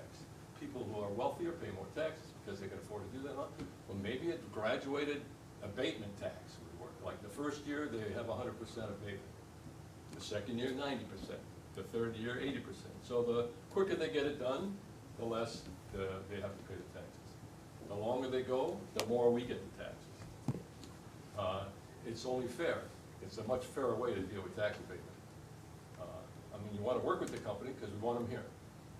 But to me, from everything I've heard, and I don't discount all the employees who love the company, of course. I don't know if they were paid to come here and say something or if they really believe it. I assume they really believe that. But I don't know if the owners of the company are really here because they want to help the city of Hamtramck and the people here, which is the poorest, the lowest capita per income per capita in the state. This is the poorest city in the state. We don't want to bring a company that's going to rip off people. And we want a company that's going to come here that's going to understand this, the economic status of this city. That's unique. It's not Royal Oak. This is not Ferndale. This is not even River Rouge. This is the lowest. And you want to come here and ask for a tax abatement on the poorest city in the state. I don't know. Think about it. Thank you, Mr. Mayor. Mr. Mayor, this is all for public comment. All right. Can I get a motion to close? I motion. Second. We call the rules? Or should we combine? 8:25. Yes. Ready for vote? Yes. Mr. Rafai? Yes. Councilman Chakowski? Yes. Councilman Chowdhury? Yes. Councilman Abramaki? Yes. Councilman Al Samiri? Yes. Mr. Mayor, Resolution 2289 approving establishment of plant rehabilitation district is passed. All right. Did we vote for both or just? Just the one. All right. B, Resolution 2022-90 approving industrial facilities exemption certificates for Z-Box Global at 8801 Conan. Make a motion. Second. All right. Do we have any presentation for that? Or it was Round two. and it seems About like the we same. basically covered everything for We both. covered it all in the first hearing. Yeah. We're Mr. just gonna- Everybody spoke in the first public comment, so we can close out this part. I would like to.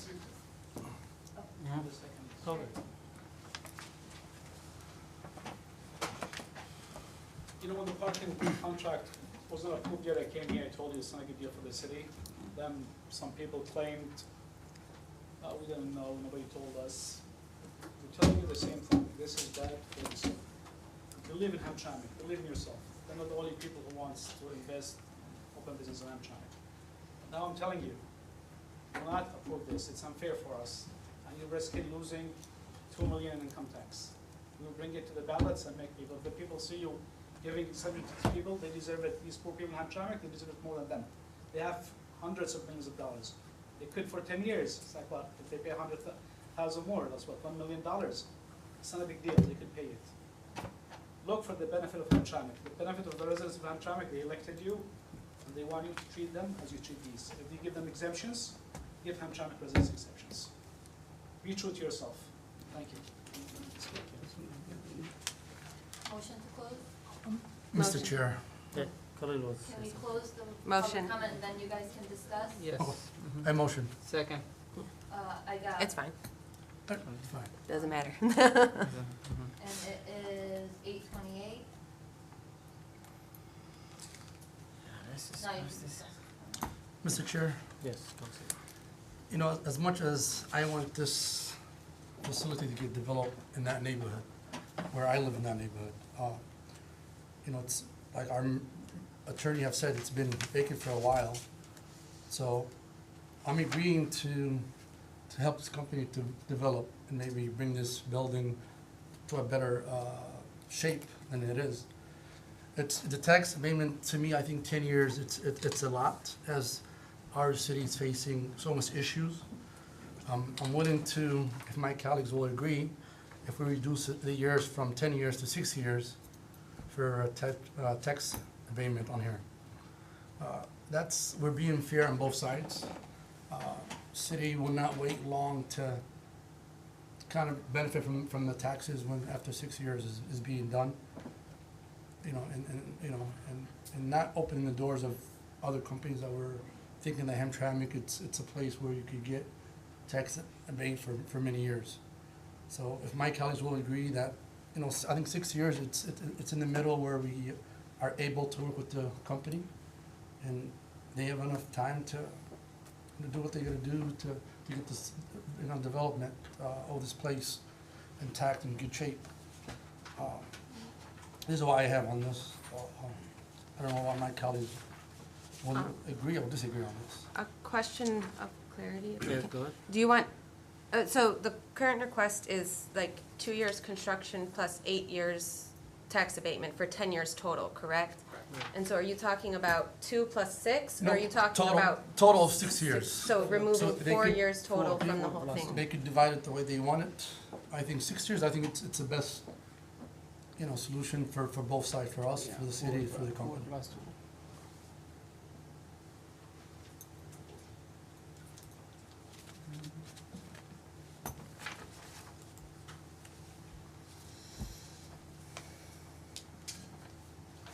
So we have a refined motion to amend it to 6 years. I'll need a second for it to even go into voting. So if there's no second, we just go straight into voting. Going once? Can I ask a question for the assessors? Have you ever seen a 6-year Yes. PA No, 198? personally not. If there is reservation of the company not complying with the agreement, the council has the ultimate authority to revoke the certificate. What that would involve is a hearing like this, and the council would take formal action to revoke the certificate for cause, and then send that information through the clerk's office to the state tax commission, who has the authority to actually revoke it. This hearing and granting of the certificate locally is the first step.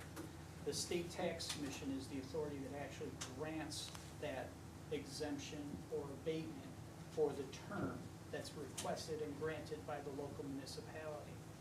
So if that is one of the concerns, that is an option if the company does not comply with what they have presented to council.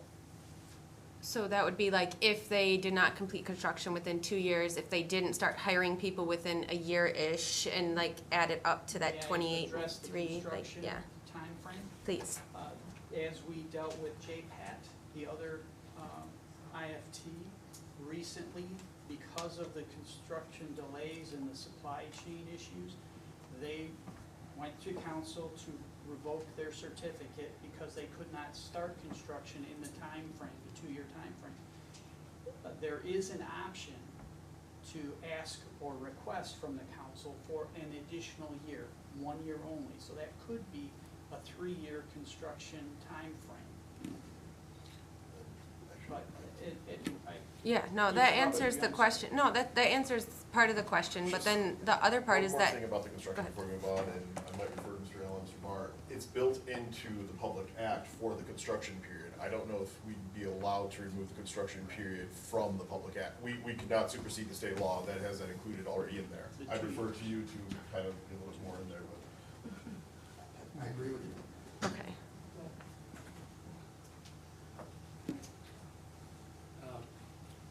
It's Richard Barr. I'm not sure I followed the question, a little hard to hear some of it, although not all. Is the concern that they won't comply with what the agreement says, and you want to make sure that if they don't, you can come back and bring them to the podium and ask the state to terminate the abatement? Well, that was kind of the start of what it was, is like like if we're dealing with numbers, if we're talking in numbers of how long the abatement would be and stuff like that, like what is normal, what is fair, what, you know, going into that kind of stuff. And then he brought up that we can terminate the agreement if they're not complying with the agreement. And so that would include things like prioritizing hiring Hamtramckans and stuff like that, correct? Because that's in the formal agreement. So let me break answer your question separately, if I might. The question you asked of the assessor in terms of a shorter period is exactly, I have exactly the same answer.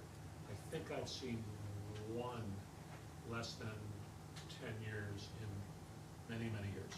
And that was a community that has a very robust development program and has very strict criteria on who they want to incentivize.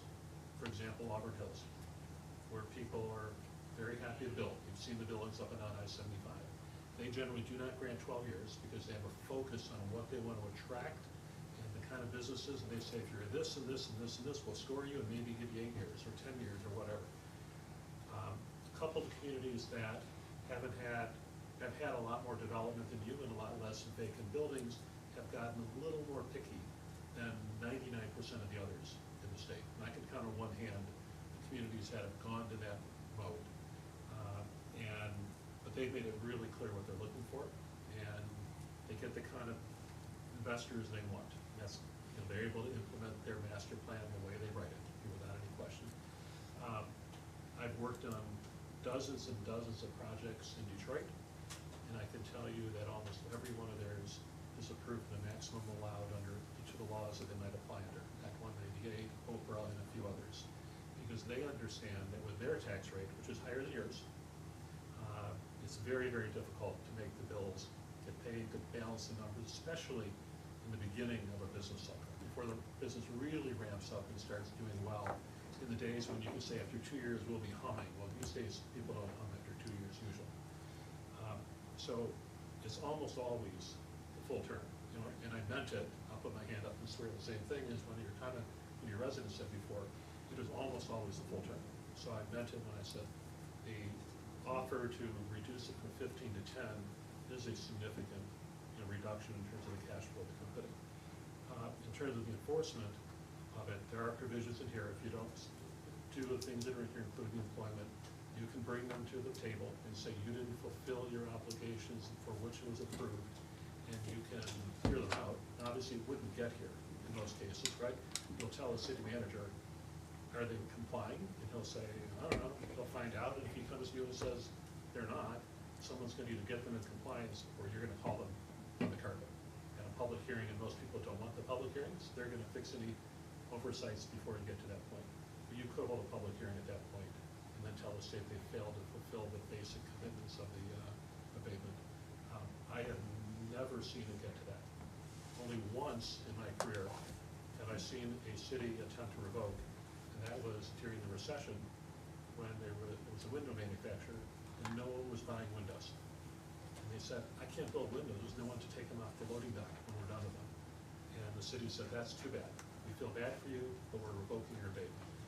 It's the only time I've ever seen it happen in my 40 years of doing this. So I can assure you that it's incredibly unlikely you're ever going to hear about this again when it comes to that.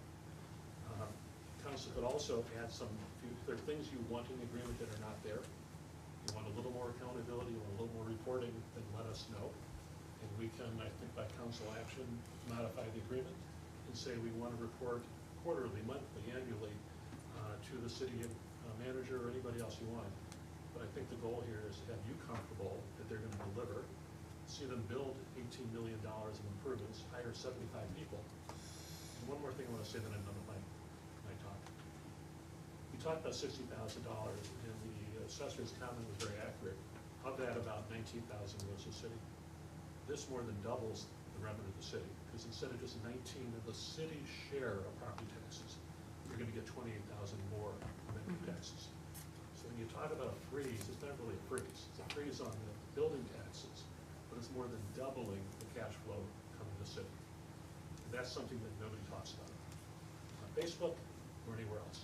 So the city wants the 19 a year to go up to 47 a year. This is the way to do it. Thank you. So if, in case the city council approve this, how can we guarantee that after 8 plus 2 years, company will not leave like American Axle, and then we feel like, we were ripped off? Can we put some like measures to prevent this from happening, like terms, conditions? The city can offer anything, right? I don't think people make decisions on shutting down facilities because their property tax bill became too high in year 7 or 12 or 14 or 17. As a philosophy, I believe that if business really goes south, and it just doesn't make any sense to be in Southeast Michigan or be in the line of business, there's a much bigger problem in that business at that point than the property tax bill. Because they've invested $18 million in that building. And to abandon it and think that somebody else is going to buy that building and give them their $18 million back, that's not going to happen. The issue is how big of a loss do they take at that point in trying to find someone to buy that building. Maybe someone will come along and say, oh, it's worth $30 million, here's a check. But most likely, things have gone down, the economy's gone down, and they're going to try to get half of their money out or whatever the market might bear at that time. So there are many, many more financial risks that businesses consider if they decide they have to cut back or shut down the facility. And they're not doing it to have the city be on the short end of the stick. They're trying to save their company at that point. That's just my philosophy. When I deal with companies who call me and say, what am I going to do? I can't afford to pay the bills, I can't afford to pay the payroll, I don't have any sales, I'm either going to go bankrupt or I'm going to tighten my belt. And sometimes people close buildings. We know that. We can't say nobody shuts down. That's why this building's empty. Because 20 years ago, people shut down. And we're trying to be the business that opens it back up again, and $18 million later, it's going to take a lot for them to say, we're going to walk away from $18 million. And if they're crazy enough to walk away for no good reason, then bring them back here at that point. But can you add something in the agreement and say, what I've seen people do is say, the city asks, consult with us. If you've got a problem, if you can't hire enough employees, if you can't do whatever, come consult with us. Sit down with the economic development director, the manager, whoever else, the assessor, and let's brainstorm together and work together. So that hopefully you find a solution and you're not blindsided. The worst thing that happens is when companies shut down, the city manager, the mayor, the city council read about it in the newspaper. That's a lost opportunity. So one thing that I recommend when people ask is at least have a consultation clause. But if things are going south, come on in, let's see if we can help you. Maybe your economic development, maybe MEDC, maybe Wayne County Economic Development, maybe somebody has an idea. Worst comes worse, maybe they have another company to come in and take over the building. So at least you get somebody else in the building, employing 30 people, 50, 150, depending what's in there. So So that kind of cooperation clause, I think, sends a signal both ways. That we want this to work. The city's willing to put up its people and try to get the city, the county, and the state in here, and not just read about it online or on Facebook or wherever people learn information these days. So if you want that kind of a paragraph, I can work with the city attorney on adding a paragraph like that to the agreement before it's executed. If you want to delegate to the city manager authority to make those kind of changes to the agreement, I've got a paragraph that I could have over to you probably tomorrow or Friday. Is that something, if we pass it today, it could be included You can amend it. later? Or do we have to amend something to add it in? You don't have to amend this resolution here. You can No, just not the resolution. direct us to proceed with the amendment and with the consultation clause in the agreement. Right. But we have an amendment on the table, though. That's still a motion. So our amendment, like I said to my colleagues, 6 years instead of the 10 years. So if I can get a second, and then we decide if we can vote or not. Yes, we can, I believe this option is better. Which one? 6 years, 4 years into 2 years construction. Instead of 6 years plus 2 years construction? No, 6 years with the, include with the construction. So that means I have a second. So we have a second. You wanna just vote on that? We've got the second. Well, you have to discuss. Yeah. If there is I- discussion. But they were discussing. Yeah, I think that's a really big reduction, and my concern, like, my confidence comes with the fact that we can come back and hold them accountable to Yes. what they said in various ways. And with the addition of the consultation clause, then that would answer, like, if there was something that was problematic that you wanted to leave, but you've been here for a while, so I have some confidence in the longevity of your interest in the city. So I'm just concerned that 6 years total is too short. I mean, they, we're supposed to get 12 years, right? And they already agreed to 10 years. If you hear for some, if you hear the option. Plus the construction period. I sat with Mr. Seed, and we talked about a lot of this, and we emailed back and forth.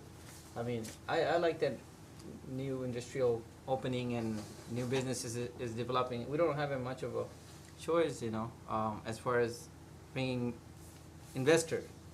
And this is as an opportunity for us to have employees from City of Hamtramck and have a vacant building, a abandoned building reopening and reshaping, But if That's you my hear the feelings. option, if you hear the option for a tax exemption, maybe you're gonna hear 10, 12, 15, maybe some cities 0.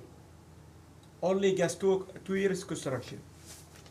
Not everyone saying. Mm-hmm. Maybe some 0, nothing. We give him like 2 years construction, that's it. So, Mr. Councilman, we're not saying they can't develop it. We're just giving them a shorter time where they could take a tax, that's it. To freeze on their tax instead of 10 years, we're just doing it 6 years. Sure, I heard it. I guess If you- the- When Councilman Amanda said, the time frame, we're not gonna able to, if we don't give them the 10 years that what they're proposing, and we may not able to hold it reliable on them, liable for that thing that to be finished. Well, even if you add the 6 years, you still can add that to it.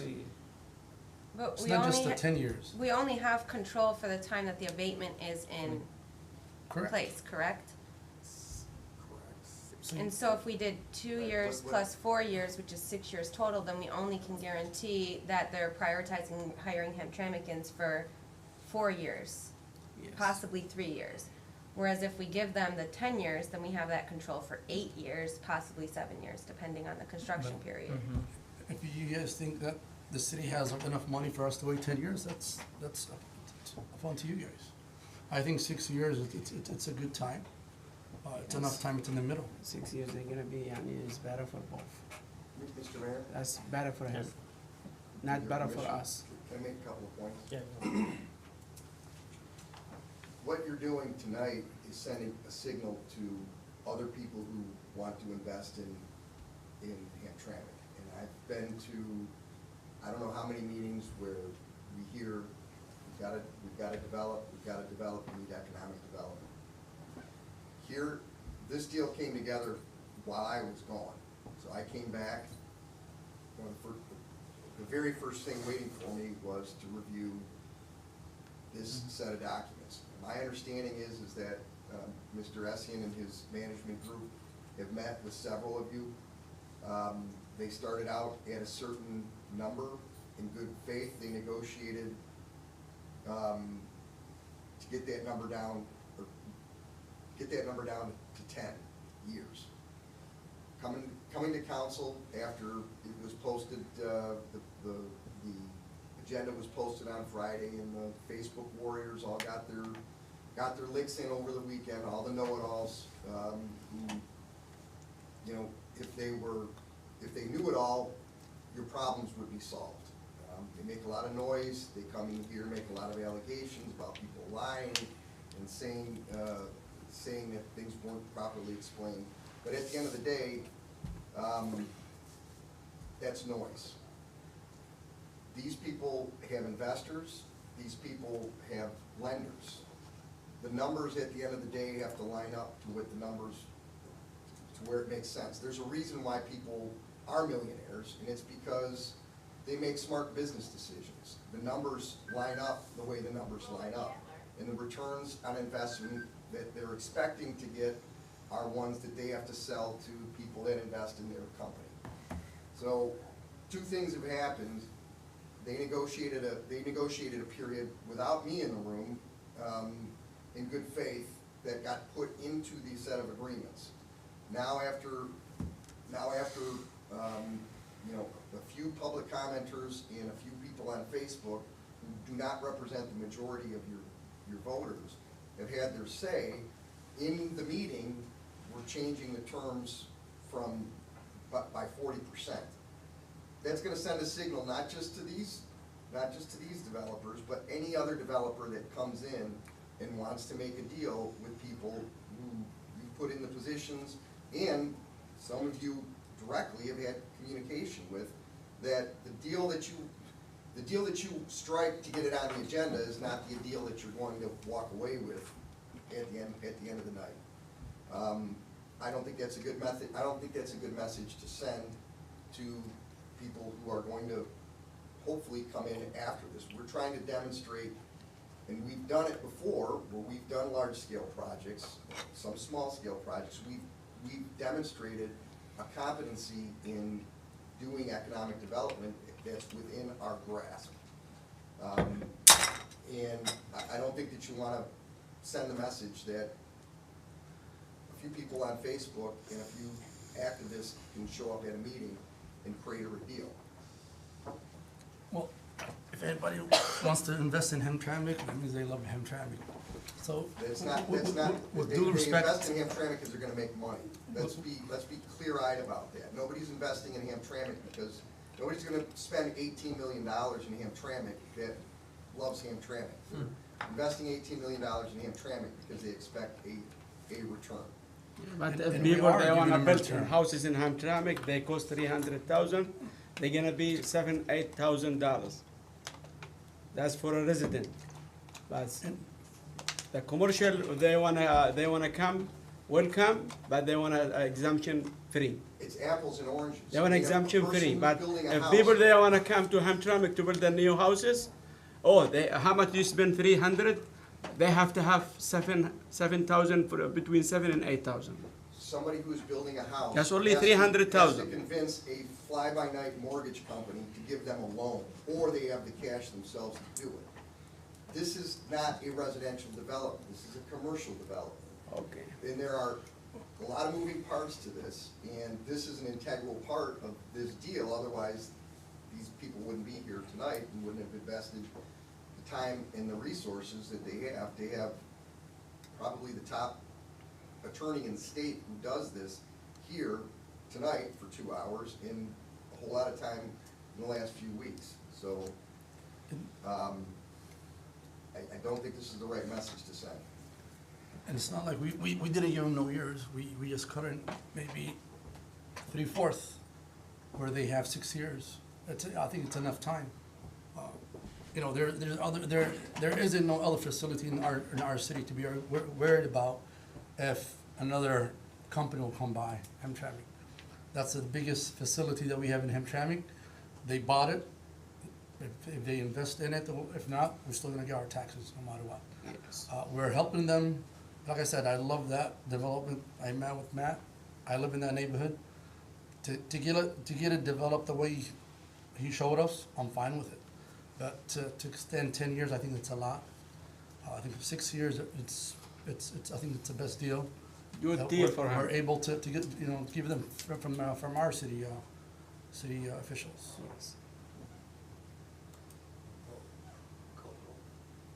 Should we vote first on the amendment before we, okay. So, you can go ahead and vote on the amendment. Councilman Rafai? Yes. Councilman Chakowski? No. Councilman Chowdhury? No. Councilman Al-Ramad? Yes. Councilman Al-Samiri? Yes. Mr. Mayor, Rafai's motion to make it 6-year abatement as opposed to, I'm assuming total 12-year abatement? 10 has passed. 6 years, not 10, 6 Yeah, years. he motioned to make it 6 years. Yes. Yeah, not Instead of 10. As opposed Instead of to 10. 10. Yes. So now we'll vote on, Mr. Mayor, can we table voting on the approval that was just ended? I can make the We- motion to it already table. passed. Already passed. No, the full The full one, yeah, Yeah. but you said the amendment. Oh, yes. Yeah, so No, the amendment. Resolution is still there to vote. I'm sorry? The resolution 2022-90 still need to be voted. Right. The There's amendment. amendment. The amendment approved. to this vote. The resolution did not get approved as a whole yet. He wants to table the resolution as a whole. I can make that motion to next meeting. It's motion to postpone to the next. Yeah, Postpone. motion to postpone to next meeting. Second.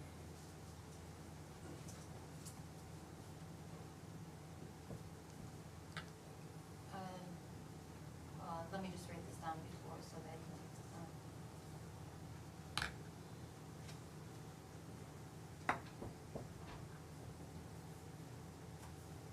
Any discussion, or can we just vote on that? Well, Councilwoman Chakowski? Yes.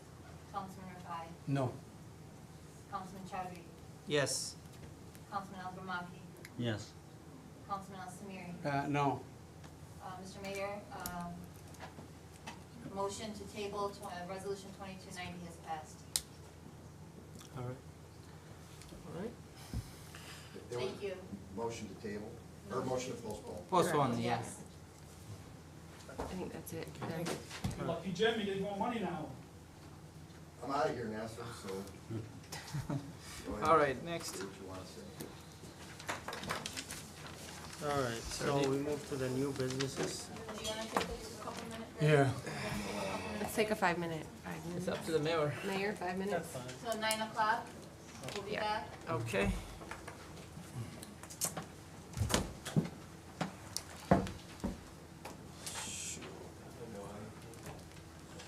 I really That's my think dinner. back to- Bill, this came together, you have all these crazy conspiracies.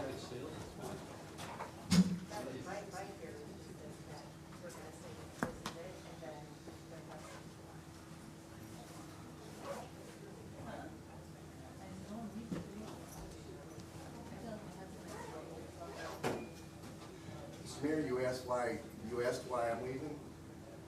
That's why I'm leaving. Got nothing to do with you or anybody else up here.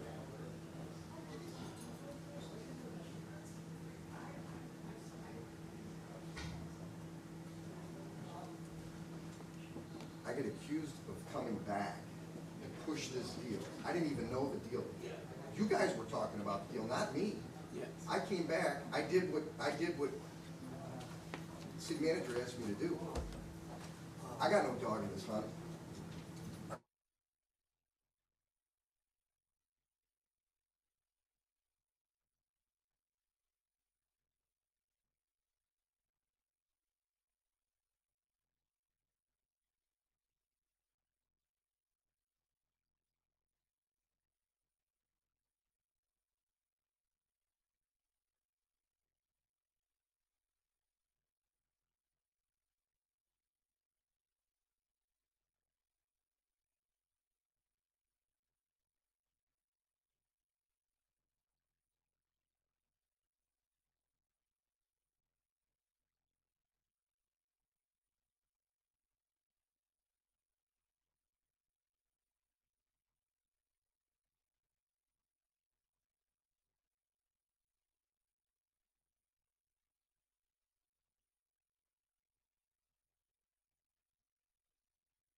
All right, we'll move to the new business. Before we do, Mr. Mayor, can we go ahead and swear Oh, yeah. Armani Assad in?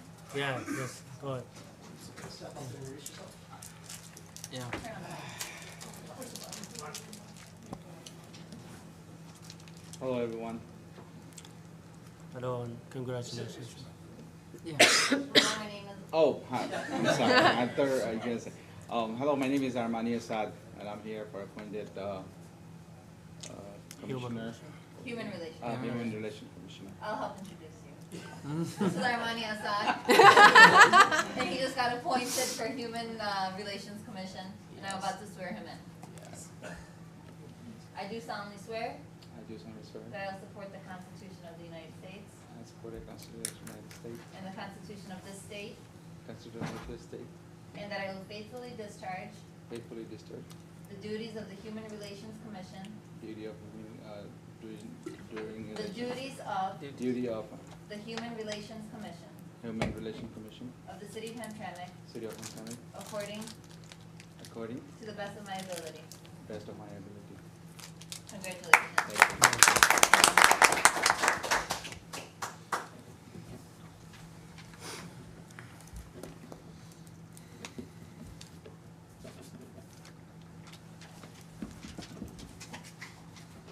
Thank you, sir. Mr. Mayor, you can continue. All right, thank you so much. All right, thank you. You can leave if you want. Thanks, Armani. Sorry to keep you that long. Thank you. All right. So new businesses. Resolution A, 2022-91, approving Michigan Homeowner Assistance Fund Provider Participation Agreement. Motion? Second. All right. Those- Mr. Mayor, we have Mr. Diamond to talk a little bit about this along with the next 5. All right. Good evening, Mayor and Council. This is an assistance fund that was actually brought to attention by the water board. They were trying to find other funds to help our residents out. And this one, most of the funds that we've had or we tried for are for renters and for landlords. This one's for homeowners, help out with utilities, and it actually, if you have the paper, it helps out with a lot of mortgages, land contracts, property taxes, homeowner association fees, which we don't have, homeowners insurance, your delinquent utilities, and your delinquent broadband. It costs nothing for the city, we just have to opt in, so when people apply to it, it's about a 6 to 8 waiting period right now, the money will come directly to their accounts for the water bill. You know, that's what we did it for, but there's many other things that they can get to, and it looks like the grant can go $25,000 per household. So that's a big chunk of change. It's not your, $25 a month or a portion of it. If they're eligible for it all, this is a very good program for our homeowners in the city. So, to me, it's a simple thing. Obviously, it helps out with water payments to us. And if you have any other questions? Mr. Chair. Mr. Chair. Bill Diamond, I want to first thank your department for the hard work you guys are doing. But regarding this, is it something that your department will work with residents to apply, or So this they is- will come to our This will city? be all online. They will do it online. There's a phone number for it. There was a question asked about the flyers, why it was only in Arabic and English. That's all, those were taken right from the MyHalf website. They had Spanish, English, and Arabic, and that's why I printed those out.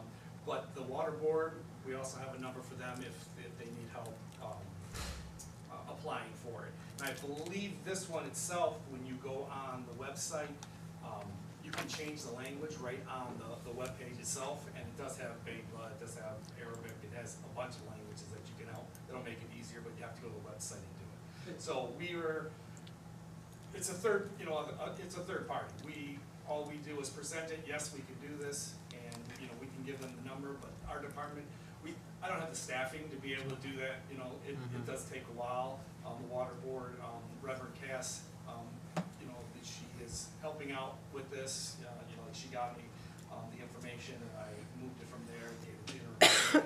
So. This, we we also do have the water board still periodically coming in to help registration. This is just one of the many programs that we're offering to residents when they come in and having problems with water that'll be available to them. We hope to maybe find some more too, but we like it when they come in and say, you got this, here, fill these out. So this is the fourth one that we have the RAP, we have the LEWAP, and there's the ERAP, I believe, which is the rental one. And like City Manager Gabriel said, there's a table set up outside of our office that they've been having volunteers come and they'll sit there for 4-hour increments. Anybody has questions that we can't answer or get them any further to our window, they're willing there. They do bring a computer, help them out, fill out any of those programs, not just this one. So, and it does take a little bit, probably 15, 20 minutes per person, and it is because of the application length and to make sure that they are approved. Obviously, it takes some time, 6 to 8 weeks, but that's, for any of our water shutoffs, if anybody's in this program or have signed up for it, as long as they have their approval letter, we don't need the money yet. They just have to come to our office to show, yes, I have been approved. So. Mr. Mayor, I have a follow-up question. And, One more. So, and those volunteers, are they from the RAP program or from this program? They're or- from the water board. Okay. Yep.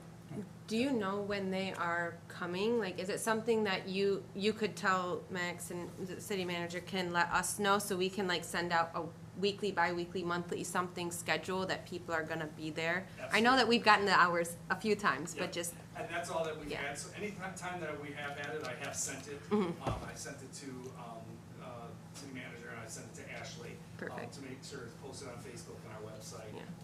But yes, as soon as I get the time frame for this week, I'll make sure I send it out to the city manager and he can forward it to you. perfect. It seems to be a little bit sporadic. I think it's when they have time to do it. Well, that's why I felt Yeah. it sporadic, and that's why I was So we thinking, have- like, if we could get weekly hours, even just, I know that's a And it little all bit depends- extra work, but then hopefully we can drive more traffic Right, and in. it all depends on their availability Yeah. as well, their volunteering. So they do it in 4-hour increments, and I think we had it 4 times last week. We had two days that they did 12 to 4, and then one day they did 8 to noon, or 2 days they did 8 to noon, so. Mr. Diamond, do you think, can we request or ask the Michigan Homeowner Assistant to maybe to bring volunteers one day, we can announce to the residents a day and time if I possible? can certainly look into that, I mean, like we did before on the RAP. program, and they did reach out to us on that, but I can look at all those programs and see if we can do another event. Okay, thanks. so that's the website, MISDA, right? It's That is on, on the- yes, it's the Michigan. where the people go to the MISDA.gov. And if you just put, Michigan.gov, and if you put in my half, just MIHAF on Google, Mm. it'll bring you right to it. And it's fairly easy. All the information that I sent you in your package and the attachments is all taken right from there. You Yeah. have the fact questions, you know, what's available, who's eligible, and what you need to Apply for it. Thank you. That's We it. can vote on that. Councilman Al Samiri, Yes. Councilman Al Gramati, Yes. Councilman Chowdhury, Yes. Councilwoman Rakowski, Yes. Councilman Rafai. Yes. Mr. Mayor, Resolution 2291 approving Michigan Homeowner Assistance Fund providing participation agreements passed. Thank you. B, Resolution 2022-92, approving award of MDNR grant design proposal for Veterans Park restroom renovations to Hennessy Engineers. Motion. Second. Mr. Mayor, we have Hennessy with us. This is basically the approval of Hennessy to manage the project for Veterans Park for the bathrooms. As the council knows, we've got approximately 4 grants, almost $2 million about to come into this project. And Hennessy is putting together for us. They're here if you have any specific questions. I have a couple of questions, Mr.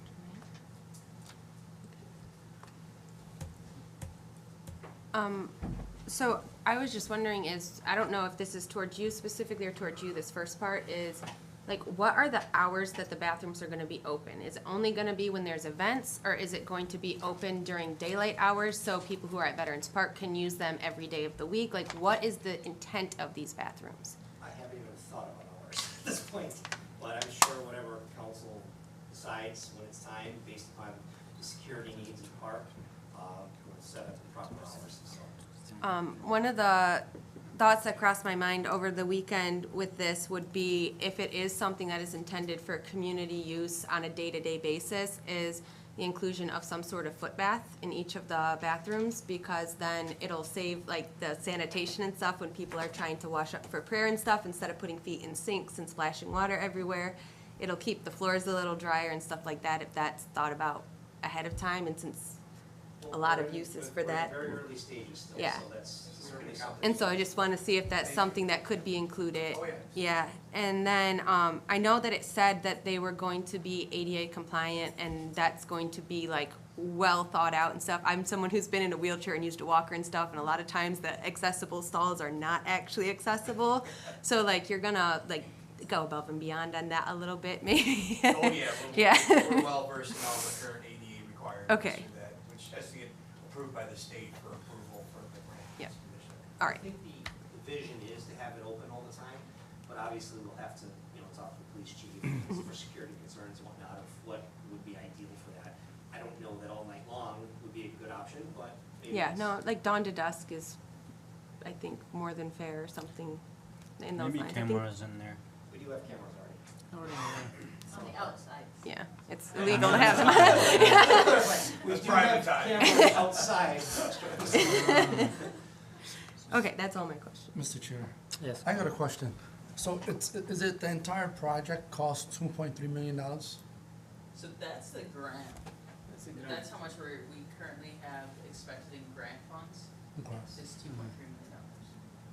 Did any of these grants came in already, or? We have, that's the next item on the agenda, so I think there's 2 or 3 that. Yeah, you're gonna be We're about to- accepting the grant. We're about to accept 2. There's at least 2 more that you guys have to accept. We're just not to that stage yet. So But every when we grant has its accept, different. but when we accept the grant, they're gonna make it. It's pretty guaranteed that Yeah, we're gonna that's get all right. 4 of We've got them. approval. Yeah, Yeah. they're coming. Yeah. It's just, we still have to. If bring the it city to elects council. not to accept them, then. Yeah. we'll So vote. they've all been awarded, we just have to accept them. That's correct. Okay. But they're in different stages of awarding, and there's certain hoops we have to jump through for each grant, so every one of them is different, so. Yes, sir. Yes, Councilman. So, what is gonna happen with the money that's gonna be left over if we don't use the whole amount? Back. So that's where we're gonna look at all the different grants, and I know there's a few different discussions with different departments within the city. Like the on- bathroom, they have 600 something thousand, the Brenda Lawrence for us. I'm sorry. Yeah, there's, the councilman was asking about the one grant specifically, the congressional grant. We haven't even brought that before the body yet. We will, we just haven't got to that point. We're in the very preliminary stages of this, where we're relying on Hennessy to start putting together the actual plan of what is gonna go there. They're gonna manage the project. And so generally what occurs is once you put the city manager is correct, we'll put the package together, and let's say that our costs are a little bit less than what the grant is amount is for, because we don't have the plans yet. We usually just contact the state, we amend the grant to add a little bit more through there, so that we can get more amenities for our situation. It's not like they take the money away from you if you say that, you know. Cause that's what I heard, if we don't use the whole amount, you get The it money back goes to back to them. Yeah. That's But correct. if we Councilman, could we're gonna use do it. our best to spend this money. Yeah, I mean, like, if we could look for something we need the most in Hamtramck and invest the money on it. Like for the bathrooms, there's facilities there. Are we gonna build new ones, or are we gonna, Renovations. It's to renovate the existing. Renovations. So yeah, that's there's a lot of money to renovate the Well, bathrooms. there's we need to, like, one grant is to renovate the bathroom, so there's certain stuff to do with that. And then there's the other grant, I know, is to run the new water line to the restrooms. And with the water line going to the restrooms, you need the sewer line coming out. So we need to upgrade all those types of facilities too. And I think there's some pathway improvement and stuff in it too. There's a lot involved in just that. And there's, it's all stainless steel grade equipment that's within the restroom through there, you know, so. What about the water fountains? Are they gonna be working? Cause they're not working now. That's part of the grant, we'll upgrade those through there, but so, for example, if we have a little bit extra money, we could put a dog fountain there. Some people like that, you know, or this, that for their pets, you know, when they're walking their dogs. Or wash their legs or something. Yeah, and things like that. So those are the types of things that we go through iterative process with the state, but we don't try to leave any money on the table, so to speak. That's good. I think we're down to just a vote on this, because Can I suggest something also, speaking of that, because I had mentioned it to the chief right before you mentioned that, and I know this is just by long shot, but you're talking about the washing of the feet. Wouldn't something like that be feasible internally if you had something with a fountain at the bottom that you can just push down on a pedal and rinse your foot off? Yeah, there- Or it would be like a dog fountain. I see a lot of them that have like the twist, old school, like Yeah. twist Oh, faucets yeah. and stuff like that. There's a lot of different ways to. All right, let's vote, yes. Councilman Rafai, yes. Councilman El Samiri, Yes. Councilman El Bermaki, Yes. Councilwoman Jakowski. Yes. Councilman Chowdhury. Yes. Mr. Mayor, resolution 2292 has passed. All right. Next one is resolution 2022-93, approving land and water conservation fund grant from the Michigan Department of Natural Resources. I'll make a motion. Second. All right. This is just one of the two grants for approval, so that we just discussed. Just vote. Just vote. Let's. Councilman El Samiri, Yes. Councilman El Bermaki, Yes. Councilman Chowdhury, Yes. Councilwoman Jakowski. Yes. Councilman Rafai. Yes. Mr. Mayor, resolution 2293 passed. Thank you. Next one is resolution 2022-94, approving Michigan Natural Resources Trust Fund grant from the Michigan Department of Natural Resources. Motion. Just sounds like the first one. Second. Vote. Yes. Mm-hmm. Councilman El Bermaki, Yes. Councilwoman Jakowski. Yes. Councilman Rafai. Yes. Councilman Chowdhury, Yes. Councilman El Samiri. Yeah, yes. Resolution 2294 passed, Mr. Mayor. All right. E, resolution 2022-95, approving award of 2022 alley reconstruction program construction services to Hennessy Engineers. Make a motion. Second. All right. Bill? Mr. Mayor, Mr. Diamond is also up here again with Hennessy on this one. This is basically is for Hennessy to detail out, approve, manage, and everything concerning the whole project. So, Bill, if you have anything more you wanted to add to that. I'll let Tiffany speak on this one, and if you have any questions for me, then I can. Yeah, so this is for us to do the construction administration and oversight of the construction, well, when the alleys are getting built. So I think the next approval is for the award of that, of the alleys that came in, the bids that came in. Okay. I One gotta- the alley from behind the mosque. How about the other one? You know So- the location, the other one? It's So- written in there, all of them. There were 7 alleys that we bid out, and then, I added in that, so they're holding their prices, cause they came in underneath the grant amount. So we added in the 8th alley, and that's one of the ones behind the mosque, cause that was approved earlier, so, that will cover, I think, most of that cost. But, so yeah, it's 8 of the 9 alleys that we had out there. All in Yusuf Campbell? No. Holbrook. No, no, Or no. the alley? They're No, here. they're on, and they're on there. You have, East Joseph Campo from Belmont to Emens, the one that you spoke Yeah. about. West Kona, Comstock to Holbrook, North Holbrook, McDougal to Cheris, North Holbrook, Latham to Joseph Campo, East Kona, Emens to Eveline, East Lumpkin, Geimer to Wyandotte, East Lumpkin, Wyandotte to Hewitt, and then north of Caniff, McKay to the alley, between Holmes and Caniff, so. How about the other one, Roosevelt and Gibson? On which one? Roosevelt and Gibson. That one was not on the list yet. The alleys that were chosen from have been from the Pazer study. That was actually before Tiffany's time, before my time in here. So we're catching up on the ones that weren't finished from the other projects.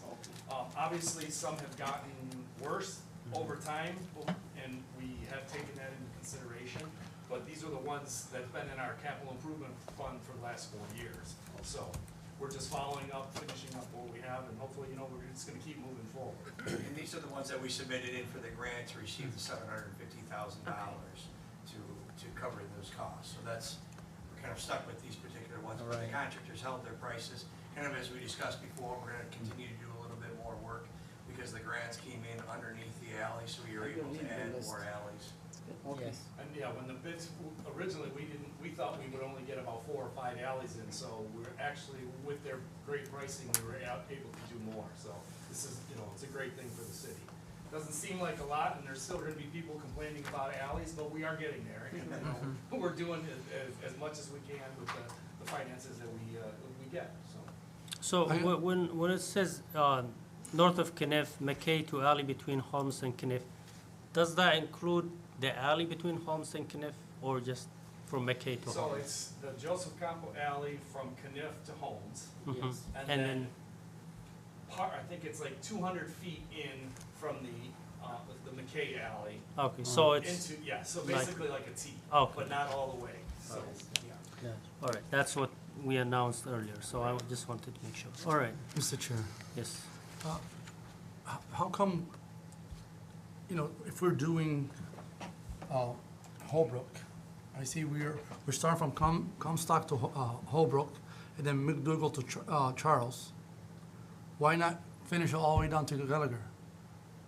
Well, again, these were already in the capital improvement plans from 4 years ago. This is how they were, the study came out.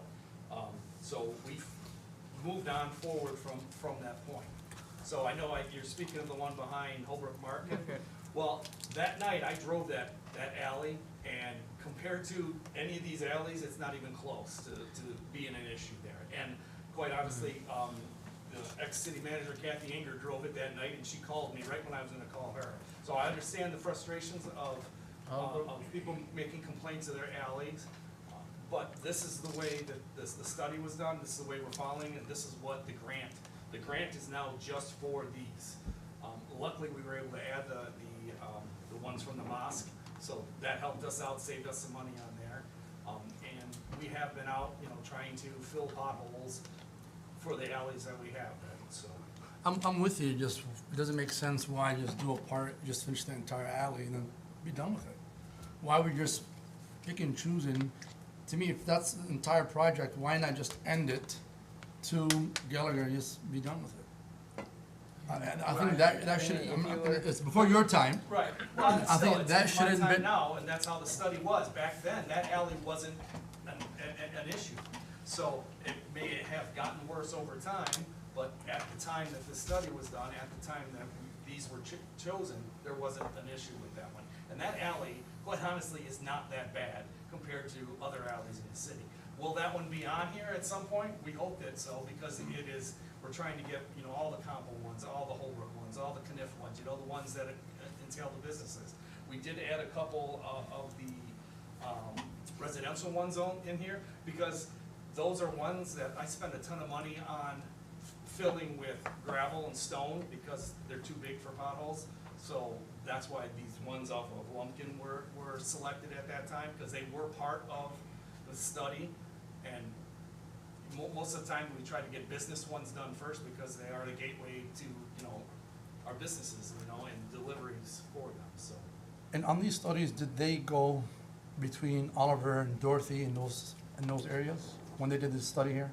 They did the entire, all the alleys, that kind of, and the list was approved by Kathy, the previous city manager through there, and which ones to submit.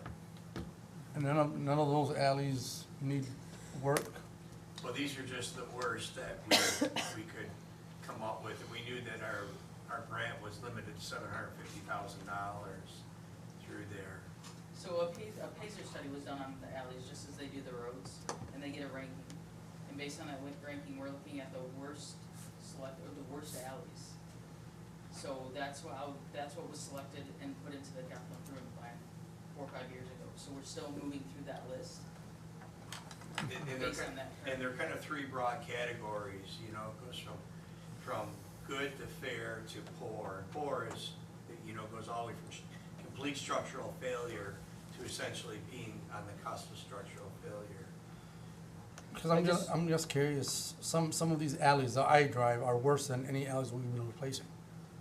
And I'm gonna give you an example. Between Denton and Alice, it's really It's really bad, and it's surprising that there's other alleys that are being replaced or fixed that I know of that were not that bad. Where, you know, if, especially not, that's near a park, where so many individuals or kids that do walk on those alleys, from Alice to Dan Street, from Dan Street to all this neighborhood, to Beers. So that section, the way I feel it's being left out, same thing with Oliver and Dorothy Miller area. And that's a question that, how come these areas are not being, Because I think those areas are more near residential than we were focusing on the businesses based on what I was explaining. Yeah, so this grant is the Michigan Economic Development Grant, so it geared really towards commercial activity and facilitating businesses so that they can accommodate those types of things through there.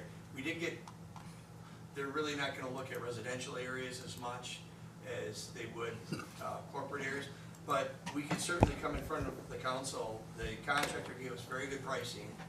You know, if we look to expand their contract outside of the grants, you know, if there's particular alleys that the council would like to see, we can take a look at that, and present that to the contractor, and I'm sure would be interested to do that work.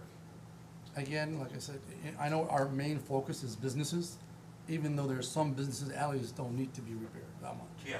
And as I'm saying, we're focusing more about business and business, and I get it, we do want that, but some alleys are perfect. Maybe a little patching here and there. I've been living in Hamtramck for my whole life, so I know every alley almost in the city of Hamtramck.